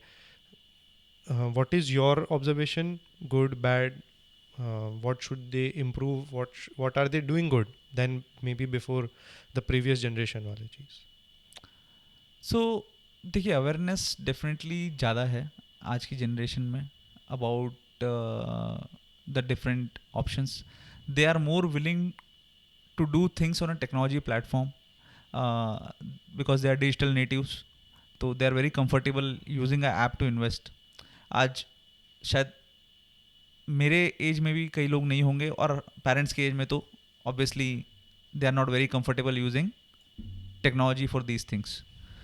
But youngsters are very comfortable. So that is a good thing that they can access advice using technology platforms. In terms of saving and investment habit, also I think the awareness is increasing about saving, having some saving. But at the same time, see, there is a lot of marketing push which keeps happening by brands, right? By product and service sellers. Plus And financial influencers. plus financial influences. So that is on the investment part also and even on the spending part also. So spending part में I think push बहुत ज़्यादा है, and that is where we need to inculcate that habit of saving towards spend, especially when it comes to aspirational spends, non-productive spends, consumption related, pure consumption, not necessarily related to productive benefit. तो वहाँ पे इस habit को inculcate करने की आज के youth में थोड़ी ज़रूरत है, क्योंकि attraction towards various aspirational products is very high because the promotion activity is very high today. Access is very easy, social media सबके थ्रू वो बम्बार्डमेंट कंटिन्यूसली हो रहा है. Having said that, on the other hand investments के बारे में भी awareness है. People know that they should save, but are they saving enough? May be not. I think that needs to increase and that will be possible only when the realisation happens कि यहाँ पे जो spending में ज़्यादा push आ रहा है उसको थोड़ा सा रेजिस्ट करके हम थोड़ा इस तरफ भी रुक करें. And again when it comes to investing, one more risk is that the younger generation is following influencers to a great extent. अभी there might be some good influencers who might be giving them the right advice, but a lot of them are pushing them towards FNO, towards crypto, even towards stocks which may not necessarily be the right stocks for them. तो ये जो चीज़ है कि investment करना चाह रहे हैं, saving करना चाह रहे हैं, लेकिन क्या वो सही दिशा में जा रहे हैं या नहीं? तो गलत इन्वेस्टमेंट हो गया तो एक्टिव भी खराब हो जाती है. एंड उसी वजह से मुझे लगता है कि सेबी जो कर रहा है वो काफ़ी सही कर रहा है, कि जो भी रेगुलेशंस वो लाने की कोशिश कर रहे हैं to control this misselling, misinformation. देखिए, मिस सेलिंग और मिस इन्फॉर्मेशन हमेशा थी, रहेगी भी, लेकिन अगर वो इतने ज़्यादा एक्सटेंट में बढ़ जाए कि it starts affecting in big time, then it has to be controlled, and which is what I think SEBI is trying to do. So अभी हमने सारे पर्सनल फाइनेंस के एलिमेंट्स को कवर किया और बहुत ही डेप्थ में गए, स्पेशली इन्वेस्टमेंट के बारे में, और आपने अभी जस्ट ख़त्म किया with savings. Taxation I think in its own way is very self explanatory and I don't think so podcast में हम मास्टर क्लास चालू रखें जो हम एक्सप्लेन कर पाए. तो हम टैक्स एक्सपर्ट्स हैं भी नहीं. ठीक है, मैं चार्टर्ड अकाउंटेंट हूँ बाय क्वालिफिकेशन, लेकिन मैंने कभी प्रैक्टिस नहीं की, तो ठीक है. सो बट हाँ, इतना कहना चाहूँगा कि टैक्सेशन में भी लीगल तरीके से there is a scope to do better, which people should consult their tax advisors and find out what they are missing out on in terms of deductions or exemptions, and they should claim it. Definitely. But एक चीज़ जो थी जो मुझे बात करनी थी, क्योंकि मैं पर्सनल कैपेसिटी में थोड़ा सा just for experimental basis I invest in US stocks. उसकी फ़ायदे ये है कि because US always is in dollars, तो बहुत बड़ी वैल्यू लगती है. तो for I think foreign investors they have kept fractional shares. तो मुझे रफली $1 अबाव से मैं इन्वेस्ट कर सकता हूँ कोई भी शेयर में। तो मैंने धीरे धीरे करके अपनी आई हैव $1,000 इन्वेस्टमेंट जो मैंने रखा है कि कल this is my testing abilities experimental या। पोर्टफोलियो। और ऐसे ही एक तरीके से एक ऑप्शन हो गया यूएस स्टॉक्स का, एक ऑप्शन हो जाता है दुबई का रियल एस्टेट या कोई और यूरोपियन रियल एस्टेट जहाँ पे एक IRR मिलता है आपको। बट अभी तक हमने जितनी भी बात की वो सिर्फ इंडिया फोकस थे। So should people look outside, should they diversify, क्योंकि डाइवर्सिफिकेशन भी बहुत बोलते हैं, अभी तक से इक्विटीज़ की बात की और म्यूचुअल फंड्स की बात की। सो उस पर आपका कुछ? तो देखिए, डाइवर्सिफिकेशन दो तरीके से हो सकता है। एक तो एसेट क्लास डाइवर्सिफिकेशन, कि आप सिर्फ एक एसेट क्लास में डाल के अलग अलग एसेट क्लासेस में डालें, या दूसरा है कि जोग्राफिक डाइवर्सिफिकेशन। पहले मैं एसेट क्लास डाइवर्सिफिकेशन थोड़ा सा कवर कर लेता हूँ। हाँ जी। एंड उसके बाद we will go to the geographical part of it. Asset class में देखिए, कोई भी एसेट क्लास हर वक्त बेस्ट परफॉर्मिंग एसेट क्लास नहीं होगी। अगर आप एक एनुअल परफॉर्मेंस देख रहे हैं, जो कि जनरली लोग देख रहे हैं, although it may not be the best approach, because अगर आपकी लॉन्ग टर्म रिक्वायरमेंट है तो why you should be bothered about a 1 year performance, but that is how the whole ecosystem is built. People look at 1 year performance. And अगर आप उसमें देखेंगे तो हर साल कोई ना कोई दूसरी एसेट क्लास होगी जो बेस्ट परफॉर्मर है। आज जैसे 2008, 9, 10, 11 gold was the best performing asset class. सबसे बढ़िया क्राइसिस आएगी तो गोल्ड ऊपर जाएगी। गोल्ड में बना था, क्राइसिस का समय था वो। लेकिन जब चीज़ें स्टेबलाइज होने लगी, इकोनॉमी स्टेबलाइज होने लगी, ग्लोबल इकोनॉमी स्टेबलाइज होने लगी, तो उसके बाद अगले 4-5 साल तक gold was one of the worst performers. सबसे कम रिटर्न गोल्ड में बना था। एक समय था जब रियल एस्टेट में बहुत पैसा बन रहा था, फिर पिछले कुछ साल ऐसे आए जहाँ पे रियल एस्टेट में हार्डली कुछ रिटर्न बना। तो ये एसेट क्लास के बीच में एक गेम चलता ही है। गेम जो दौड़ भाग है वो चलते रहेगी। कभी कुछ कोई आगे होगा, कभी कोई आगे होगा। लेकिन एक पीरियड के हिसाब से हम देखें तो जनरली लॉन्ग टर्म के लिए ज़्यादा सूटेबल इक्विटीज़ है, क्योंकि वहाँ पे रिटर्न आपको बेहतरीन मिलता है लॉन्ग टर्म में। ऑल्दो वोलेटिलिटी होती है जो आपको डाइजेस्ट करनी पड़ती है, इन द इंटरिम नीचे ऊपर होते रहेगा, लेकिन अगर आप उसको डाइजेस्ट कर सकते हो तो लॉन्ग टर्म में one of the best asset classes है वो। शॉर्ट टर्म में आपको उतना रिस्क नहीं लेना चाहिए, क्योंकि शॉर्ट टर्म में मार्केट कहीं भी जा सकता है। सिर्फ फंडामेंटल्स नहीं होते एट प्ले, सेंटिमेंट्स भी हो सकते हैं, फ्लोज भी हो सकते हैं, कैपिटल फ्लोज भी। तो उस समय एक safer instrument, fixed income instruments might be more suitable for a shorter term goal. Okay. And then of course there are all these hot instruments which keep coming, like crypto and what not. So basically broadly जो main classes होती है assets में वो क्या क्या होती है? एक रियल एस्टेट हो गई, गोल्ड हो गई, एक्विटीज़ हो गई, डेट हो गई, क्रिप्टो हो गई। So मेजर जो हम डिफाइन करते हैं, equities, fixed income instruments. Fixed income as in वो जो LIC फिक्स्ड इनकम में जो भी FD आ गया, FD, इंश्योरेंस प्रोडक्ट्स आ गए, जो इंश्योरेंस कम इन्वेस्टमेंट प्रोडक्ट्स है वो आ गए, बॉन्ड्स आ गए, डिबेंचर्स आ गए। एंड तीसरा जो है वो अल्टरनेटिव्स है, जिसमें बाकी सब आ गए, रियल एस्टेट, क्रिप्टो और any new asset class which is being created, all of that will come in the third. Most of the requirements of most of the people can be fulfilled by equity and debt. Of course, I'm not counting the real estate, which is the house in which people live. That is anyways a consumption need. It's not an investment. I'm talking from an investment point of view कि most of the public की investment requirements equity और debt से satisfy हो सकती है। Longer term के लिए equity है, shorter term के लिए debt products हैं। अभी इंडिया में the funny thing is people invest in FD for long term.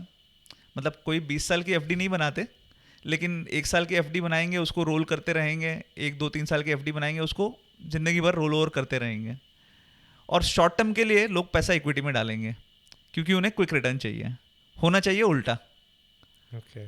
Long term के लिए इक्विटी में पैसा डालना चाहिए, क्योंकि इक्विटी में रिटर्न अच्छा बनता है, लेकिन शॉर्ट टर्म में वोलेटिलिटी होती है, तो जिसकी वजह से शॉर्ट टर्म नीड्स के लिए वो सूटेबल नहीं है। और शॉर्ट टर्म में फिक्स्ड इनकम में डालना चाहिए, क्योंकि उसमें स्टेबिलिटी है, एश्योर्ड रिटर्न है। लेकिन लॉन्ग टर्म के लिए वो सूटेबल नहीं है, क्योंकि कई बार फिक्स्ड इनकम प्रोडक्ट्स इन्फ्लेशन को भी कवर नहीं कर रहे। आपका जो रिटर्न है, कई बार अगर टैक्स, पोस्ट टैक्स रिटर्न देखें, स्पेशली अगर आप 30% टैक्स ब्रैकेट में हैं, तो आपका रिटर्न इन्फ्लेशन से भी कम बन रहा है कई बार। तो ये बड़ी फनी चीज़ है, बिहेवियर रिलेटेड है, क्योंकि आप रिटर्न्स को चेज करते हुए शॉर्ट टर्म में स्पेकुलेट कर रहे हो और लॉन्ग टर्म में आप वो वोलेटिलिटी को डाइजेस्ट नहीं कर पाते, इसलिए आप इक्विटी में इन्वेस्ट नहीं कर रहे हो, उसके लिए आप स्टेबिलिटी और सेफ्टी चाह रहे हो.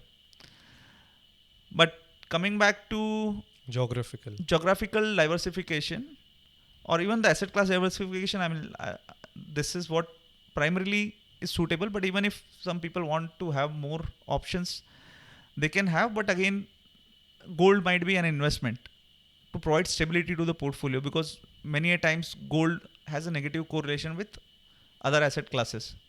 So it might provide stability without impacting returns too much. It will impact to some extent because longer term gold returns are lower than equities, but still it provides a lot more stability, which helps address the volatility part of it, helping digest the volatility. Especially black swan events. हाँ, but हाँ, coming to geographical diversification, पिछले कुछ सालों में US की तरफ काफ़ी interaction बढ़ा. US stocks, it has become a little easier. Of course it is not, people don't realize the costs. The costs are meaningfully higher than investing in India today when you have to invest in US. लेकिन from a returns point of view, yes, some of the stocks have done well, especially the technology stocks have done well because the tailwinds of the pandemic helped, and that is what caused the attraction towards investing in US. And of course some of these companies are great companies. We are everyday users of their products. आज Google है तो हम बहुत सारे products उनके हर दिन सुबह से शाम यूज़ कर रहे हैं. Apple again, world class products they are making. Facebook, and people are using. Meta is being used. तो हम यूज़ कर रहे हैं सारे प्रोडक्ट्स, अच्छी कंपनीज हैं, इनमें इन्वेस्टमेंट किया जा सकता है. लेकिन personally and even for clients I would suggest कि unless you have any future expenditures in USD, I would prefer to invest in India. Because अगर हम लॉन्गर टर्म रिक्वायरमेंट्स के बारे में देख रहे हैं, लॉन्गर टर्म इन्वेस्टमेंट के बारे में देख रहे हैं, मतलब एक ठीक है, आपको एक थ्रिल के लिए आपने कुछ थोड़ा सा अमाउंट आपने डाल दिया, जैसे आपने डाला, एक एक्सपेरिमेंट आप कर रहे हो, वो ठीक है कि सब लोग कर रहे हैं, एक मैं भी देखना चाहता हूँ ये क्या चीज़ है. लेकिन अगर आप एक वेल्थ क्रिएशन के हिसाब से सोच रहे हैं अगले 10-20 साल के लिए, तो मैं तो आपको सजेस्ट करूंगा इंडिया में ही इन्वेस्ट करने के लिए. क्योंकि मेरे हिसाब से the reason I would suggest is there are, I will talk about in terms of 5 Ds which are in play for India. First is, मुझे एक बस पॉइंट हाईलाइट करना था before you start on your 5 Ds. आपने अभी कहा कि you want to bet on India. Indian अगर स्टोरी देखी जाए इकोनॉमी की, 91 के पहले तो बहुत बुरी हालत थी, बहुत ही क्लोज्ड इकोनॉमी थी. 91 में फोर्स किया गया ओपन होने में. फिर एक सडनली एक नया ही लाइफस्टाइल देखने मिल गया कि अरे ये क्या, ये तो इतना लिबरल होके भी इतना कुछ हो सकता है, तो ग्रोथ दिखी. फिर अटल जी की सरकार आई, उसमें बहुत ज़्यादा ये कहते हैं लोग कि अच्छे इकोनॉमिक स्टेप्स लिए गए और दूसरे इंफ्रास्ट्रक्चर स्टेप्स भी बहुत हेल्प किए बेसिकली.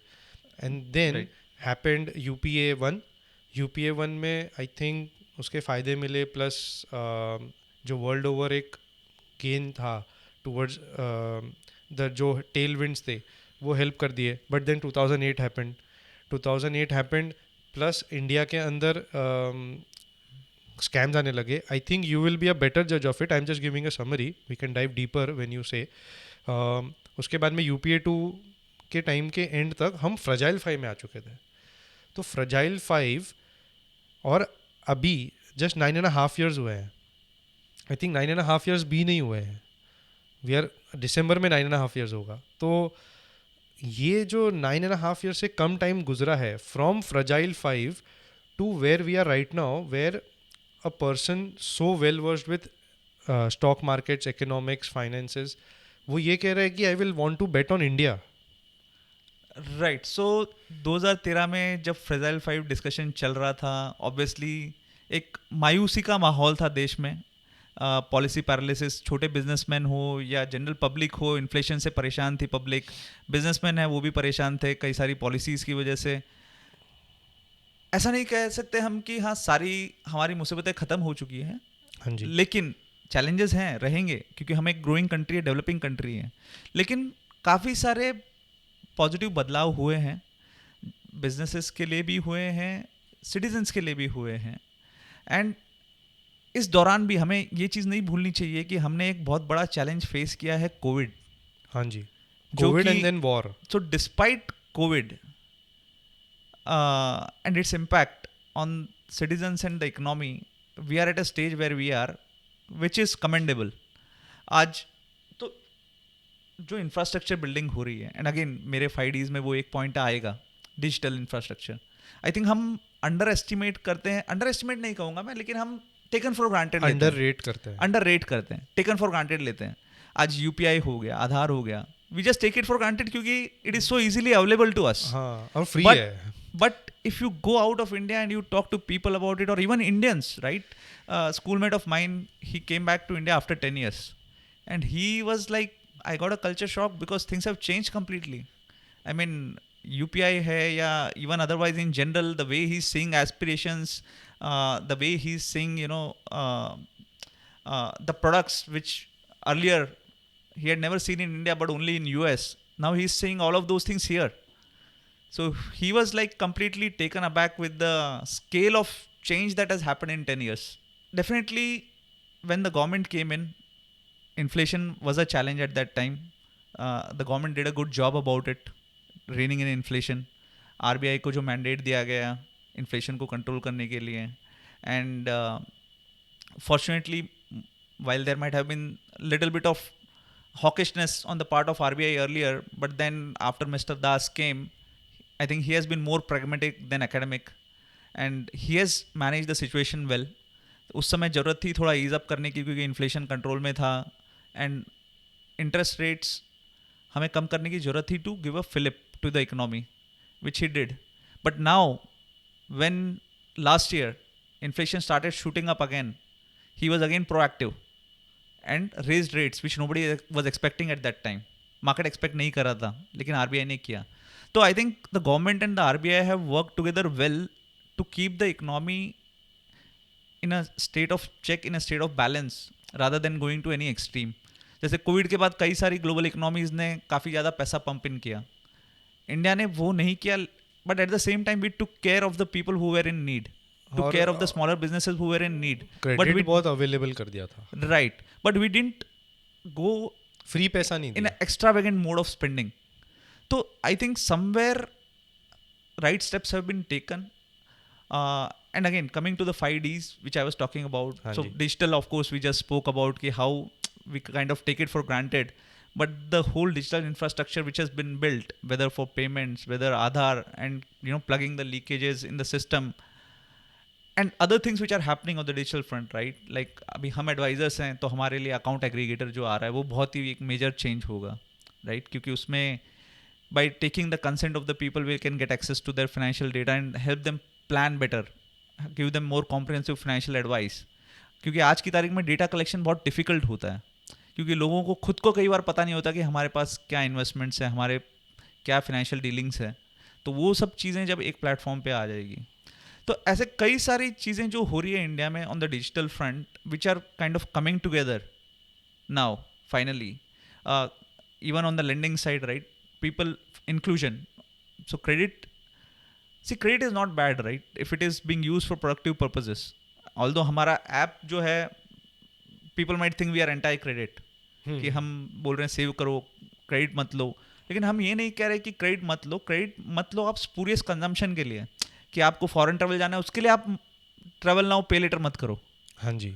लेकिन अगर आप बिजनेस के लिए ले रहे हो या आप एजुकेशन के लिए ले रहे हो, वैल्यू एडिशन, जो एजुकेशन आपके लिए वैल्यू ऐड कर रही है, या आप घर के लिए ले रहे हो, so which helps adds to your quality of life and productivity. तो इन सब चीज़ों के लिए जो क्रेडिट है, it has become accessible to more people again because of technology. So technology is definitely helping in terms of financial inclusion, both from a credit point of view, as well as on the other hand we have also seen कि lot more people have entered into markets again. To some extent it has been enabled by easy access through technology. So digital infrastructure definitely is one of the points, but more than that, first of all, demographic जो dividend है हमारे पास आज की तारीख में compare to other countries, we are a much younger nation. of course there could be challenges in terms of the young population, getting straight, moving towards drugs or other things. In certain states that is a challenge, but overall I still think that the younger population is much more assertive, is much more confident than maybe what we were, right? जो say पुराने time की inferiority complexes से वो ये नहीं shackles है, को break करके they want to shine. Fear नहीं है, एक कॉन्फिडेंस है, एक अश्योर्डनेस है खुद के बारे में. They want to see a very fearless India. Right, and a strong India, a growing developed India. Thirdly, democracy. ठीक है, डेमोक्रेसी में नॉइज बहुत ज़्यादा होती है, and always people might think it is very chaotic, it is very messy, but at the end of the day I think our system does work. तो जैसे आप जो बोल रहे थे फ्रेजाइल 5, या एक इन्फ्लेशन बहुत हाई था 2012-13 में, गवर्नमेंट्स चेंज, राइट? हाँ जी. So the public does act when situation really starts becoming, getting out of control.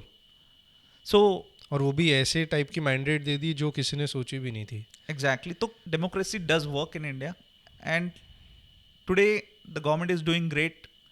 If this government goofs up or falters, तो ये भी चेंज होगी. ये भी चेंज हो जाएंगे. तो डेमोक्रेसी डेफिनेटली वर्क्स.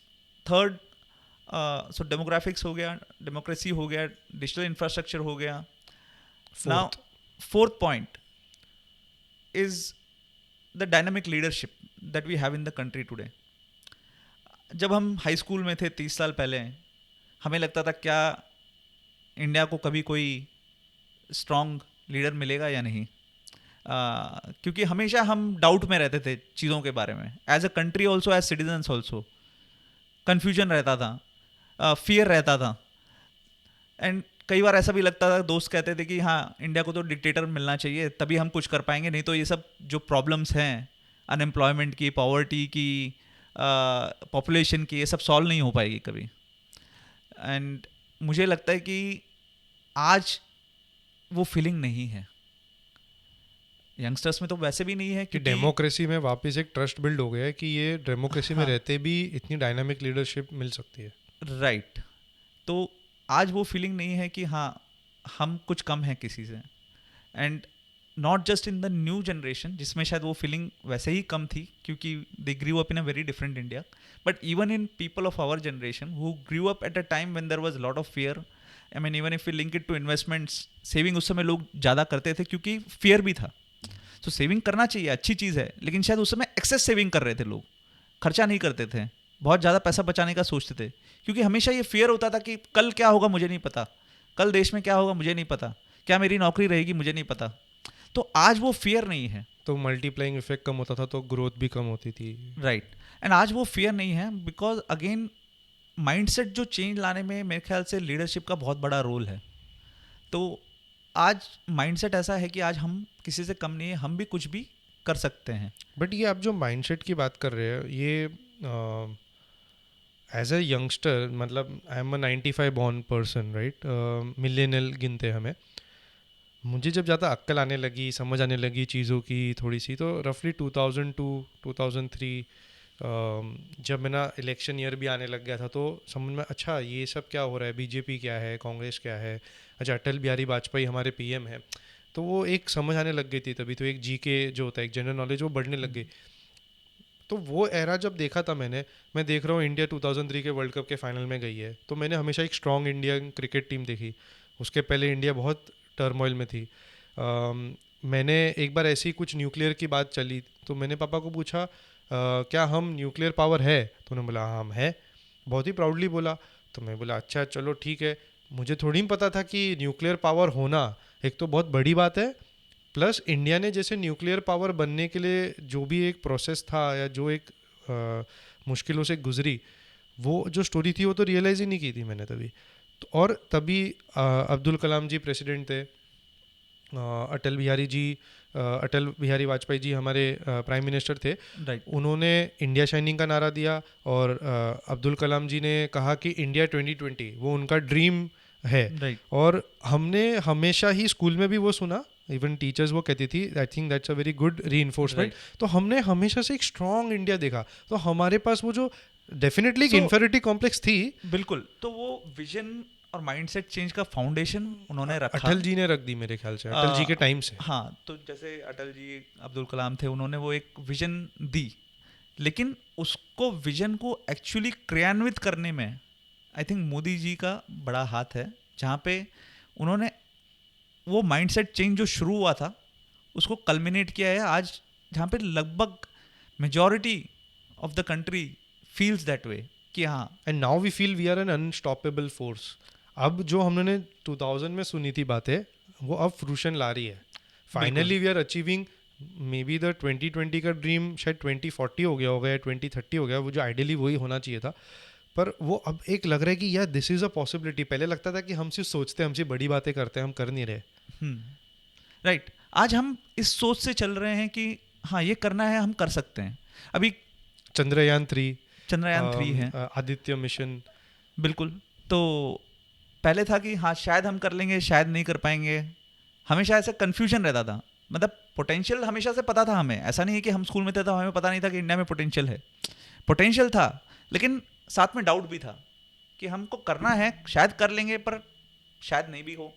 आज ऐसा लगता है कि नहीं, हम कर लेंगे। और ये सिर्फ इकोनॉमी की तरफ नहीं हुआ है, इंफ्रास्ट्रक्चर, आपने डिजिटल की बात तो कर ही ली, हमारी जो सेफ्टी है, टेररिस्ट अटैक्स जो कम हो गए, प्लस जो अभी हमारे साइंटिफिक अचीवमेंट्स जो थे, जब चंद्रयान 2 फेल हुआ था तब लोगों को एक्चुअल निराशा थी कि नहीं हम लोग एक्चुअली अचीव कर सकते हैं। ऐसा नहीं था कि हाँ ठीक है चलो ट्राई कर लिया, कोई नहीं, फेल तो होना ही था। वो वाली एक्सपेक्टेशन नहीं रही अभी इंडिया की। बिल्कुल।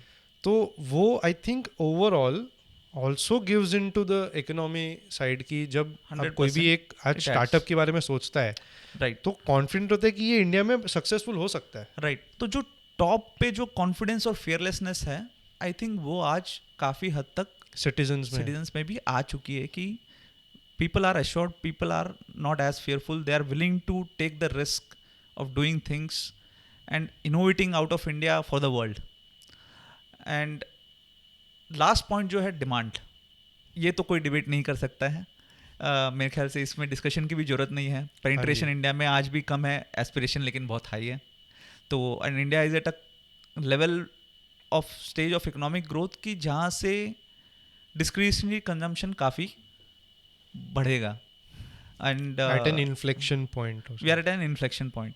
तो जब ये सारे फैक्टर्स हैं पांचों, demand, democracy, demographics, dynamic leadership, digital infrastructure, तो why should I look at any other option, especially if I don't have any future spends in USD, if I am not having, which I need to hedge by investing abroad? I really don't need to look at any other option for wealth creation over the next couple of decades. इनके दो business model है multiple के अंदर। दूसरा वाला मैं पहले बता देता हूँ, क्योंकि कहीं ना कहीं मैं भी इनका एक क्लाइंट हूँ उस वे में। And one of the reasons that I have invited him on podcast is because I know कि जो इनके पास नॉलेज है और जो ये रिजल्ट्स दिए हैं अभी तक इनके कंपनी ने, हमको जो एडवाइस करते हैं, तो उसमें इनका एक HNI मॉडल है जिसमें they take a certain amount of investment and फिर they advise you and you buy your shares and you sell according to their call, and they are SEBI registered. So that is very important because SEBI registration वाले compliances बहुत अलग होते हैं। We are going to dive deeper in that later. दूसरा जो business model है, I think it will be better if you से it. और उसके पहले मैं मिस कर गया, he is a CA, he is a CFA, but he is also MBA in finance from IIM Indore. So मैं वो मिस कर गया था। सो फॉर दैट अभी आप प्लीज़ वो एक मल्टीपल का जो main for masses. Sure. So Multipl is the world's first save now buy later app, and यहाँ पे again it is link to the Indian philosophy of saving and spending, क्योंकि जो कल्चर चेंज हो रहा है India में कि credit की तरफ हम बढ़ रहे हैं, वेस्टर्न इकोनॉमीज़ को ब्लाइंडली फॉलो करते हुए, उसको हम कैसे एक सही तरीके से करें। स्पेंडिंग भी ज़रूरी है, आप लाइफ एंजॉय करना चाहते हो, आज एस्पिरेशन है India compare to earlier times, लेकिन एक प्रूडेंटली कैसे किया जाए कि जहाँ पे पहले आप सेव करें, और not just save but rather invest to spend, we call it free and enjoy life debt free. So that is the whole proposition. And as I mention earlier, we are the world's first save now buy later app. जब हमने शुरू किया था तो दुनिया में कोई ऐसी कंपनी नहीं थी जो कर रही थी। आज की तारीख में हर कॉन्टिनेंट में कुछ कंपनीज है जो कोशिश कर रही है इस चीज़ को करने के लिए। कई फॉरेन कंपनीज जो स्टार्टअप्स हैं जो ये कोशिश कर रहे हैं, उन्होंने हमें भी अप्रोच किया है कि क्या हमारे साथ वो पार्टनरशिप कर सकते हैं कुछ ऐसा अपने देश में लाने के लिए। So this is what we are working at to align with our philosophy of India of saving and spending. कुछ आप डीप में एक एग्जांपल दे सकते हैं कि ये कैसे आप कर रहे हैं अपने ऐप के थ्रू? तो कुछ आपके कुछ पॉट्स होते हैं, मेरे को इतना पता है, बट आप बताएंगे तो बेटर रहेगा। सो इसमें दो चीज़ें हैं, एक इन्वेस्टमेंट एस्पेक्ट है और दूसरा है कि हमने ब्रांड्स के साथ टाइप किया है। तो हमने 70 से ज़्यादा ब्रांड्स के साथ टाइप किया। तो एक एग्जांपल मैं देता हूँ कि मान लीजिए आप अगले साल ट्रैवल करना चाह रहे हैं, समर वेकेशन, आप उसके लिए प्लान कर सकते हैं क्योंकि ये प्लानेबल स्पेंड है। आपको पता है आप साल भर बाद जाएंगे समर वेकेशन में, और आपके रिस्क प्रोफाइल के हिसाब से, आपके गोल के टाइम होराइजन के हिसाब से, जो करंट मार्केट की वैल्यूएशन है उसके हिसाब से हम आपको इन्वेस्टमेंट सजेस्ट करते हैं, ताकि आपको जो एक सेविंग बैंक अकाउंट में 3 या 4% मिल रहा है उसके कंपैरिजन में आपको बेटर रिटर्न मिले। और साथ साथ में आप एक ब्रांड को टैग कर सकते हैं। For example make my trip है, मेक माई ट्रिप की तरफ से आपको 12% एक्स्ट्रा मिल रहा है, तो आपको डबल बेनिफिट मिल रहा है, आपको रिटर्न भी मिल रहा है और आपको एक ब्रांड से भी अच्छा ऑफर मिल रहा है जो कि उनके नेटिव ऑफर्स के एडिशन में है। आज अगर मेक माई ट्रिप का कोई नेटिव ऑफर है वो भी आप अवेल कर सकते हैं इसमें। ओके, सो बेसिकली अगर आपने 1 लाख रुपए डाला है और 1 साल बाद रफली एक नॉर्मल जो आजकल एक रिटर्न है रफली 10 to 12% या 8 to 12% पकड़ लीजिए, समझो 10% मिलता है, वो एक मिल ही रहा है, तो 1 लाख 10 हो जाता है मेरा वैल्यू। एंड अब मेरे को मेक माई ट्रिप से भी जो और 10% 12% का जो फ़ायदा है हाँ, वो वाउचर के रूप में आप देते हैं। राइट। सो तो बेसिकली आपको 120% मिल रहा है। सो करीब 15 to 20% आपको बेनिफिट मिल जाएगा combined, depending on the brand, the category, the offer from those brands and categories. So आपका बेसिकली 10,000 से तो आपकी इन्वेस्टमेंट बढ़ गई, तो और आपकी 10,000 से जो एक्सपेंडिचर थी वो मेक माई ट्रिप ने वाउचर के थ्रू कम भी कर दी। राइट। तो investment return will be dependent on market. हाँ। तो लेकिन हाँ, हमारी कोशिश ये रहती है कि सेफ्टी, लिक्विडिटी और रिटर्न्स, तो पहले हम सेफ्टी और लिक्विडिटी पे फोकस करते हैं, उसके बाद रिटर्न्स। तो रिटर्न्स मान लीजिए जैसे आपने कहा उदाहरण के तौर पे 8-10% है, लेकिन ब्रांड मेक माई ट्रिप 12% दे रहा है। कोई ब्रांड जैसे शॉपिंग ब्रांड्स हैं वो 5% भी देंगे, कोई डिस्कवरी ब्रांड्स है वो 20% भी दे रहे हैं। ओके। तो कंबाइंड बेनिफिट जो है वो anywhere it could be between 15 to 25% depending on the various factors. ये बहुत ही एक अलग टाइप का गोल बेस्ड एक्सपेंडिचर जो एक हैबिट बन जाएगी यंगस्टर्स में, बिकॉज अभी वो बाय नाउ पे लेटर ऐप्स जो है वो आपको मे बी सिर्फ ये 3 महीने तक आपकी EMI या जो पेमेंट होती है उसको एक्सटेंड कर देते हैं। बहुत छोटा होराइजन है, उसमें आप सेव भी नहीं कर रहे हो, इनफैक्ट आप एक्सपेंडिचर ही कर देते हो। और ये जो आपका मे बी 1 ईयर जो लॉन्ग टर्म गोल्स है ये बहुत ज़्यादा हेल्दी हैबिट्स भी ग्रो कर देगी कि जब एक बार रिजल्ट्स दिखेगा सामने वाले को तो Right. वो और भी दूसरे एस्पेक्ट्स में शायद ये चीज़ करने लग जाए। सो कई सारे बेनिफिट्स हैं। एक तो ऑब्वियसली जो इमिडिएटली आपको दिख रहा है कि एक कंबाइंड प्रपोजिशन में आपको एक बेटर बेनिफिट मिल रहा है मॉनेटरी, लेकिन और एक बड़ा बेनिफिट है कि आप इम्पल्सिव परचेज अवॉइड कर रहे हैं। क्योंकि कई बार होता है कि आप प्रमोशन से, ब्रांडिंग से, मार्केटिंग से आप अट्रैक्ट होकर चीज़ें आप ले लेते हो, बाद में आपको लगता है कि शायद मुझे इसकी ज़रूरत नहीं थी। लेकिन जब आप इस आदत में आ जाते हो कि आपको प्लान करके चीज़ें करनी है, और तो उस समय क्योंकि आपके पास समय है, आपने कोई चीज़ प्लान की है 3 महीने बाद के लिए या 2 महीने बाद के लिए, आपके पास समय है, तब तक आपको रियलाइज़ भी हो सकता है कि शायद मुझे इसकी ज़रूरत ही नहीं थी। राइट। तो वो तो भी आपने एक स्पेंड भी नहीं किया, आपने पैसे को बढ़ा भी लिया। राइट, तो वो भी एक बड़ा बेनिफिट है। लेकिन हैविंग सेड दैट, बहुत सारी चीज़ें आप स्पेंड भी करना चाहते हैं, राइट? आप ट्रैवल करना चाहते हैं, आप शायद एक आईफोन खरीदना चाहते हैं, आप शायद एक घर के लिए आपके अप्लायंस खरीदना चाहते हैं, शायद कोई नया टीवी, नया फ्रिज, तो शॉपिंग आप करेंगे ही। लेकिन जब आप इस तरीके से कर रहे हैं प्लान तरीके से, तो आपके पास समय भी है कि आप सही प्रोडक्ट चूज़ कर लें, और साथ साथ में आपको जो ये मॉनेटरी बेनिफिट भी मिल रहा है, which is much better than keeping the money just in a savings account. Okay. So that's what multiple is all about. सो आप ये iOS एंड एंड्रॉयड पे अवेलेबल है app. You can definitely go out and check this out. So with that, I want to end the session, and I am so Thank you so for thankful to having me you, here. so thankful for you to come. And ये जो हमें जो ये almost 2 hours का podcast हो गया है, and जो हम लोग ने इसमें से बहुत सारा कुछ एक्सट्रैक्ट किया है, जो हमने पर्सनल फाइनेंस के ज्ञान ली प्लस इकोनॉमिक्स के ऊपर बात की. आई होप जो हमारी ये यूथ और जो यंगस्टर्स देख रहे हैं ये पॉडकास्ट को, उनको बहुत कुछ वैल्यू का मिले और कुछ अलग मिले. एंड डेफिनेटली जाके मल्टीपल एक बार ऐप यूज़ करके देखना, शायद आपको सेविंग प्लस इन्वेस्टमेंट का एक आपको वैल्यू सिखा जाएगी, प्लस आपको उसमें से बहुत सारा वैल्यू भी मिलेगा. With that we end. Thank you so much. धन्यवाद. धन्यवाद.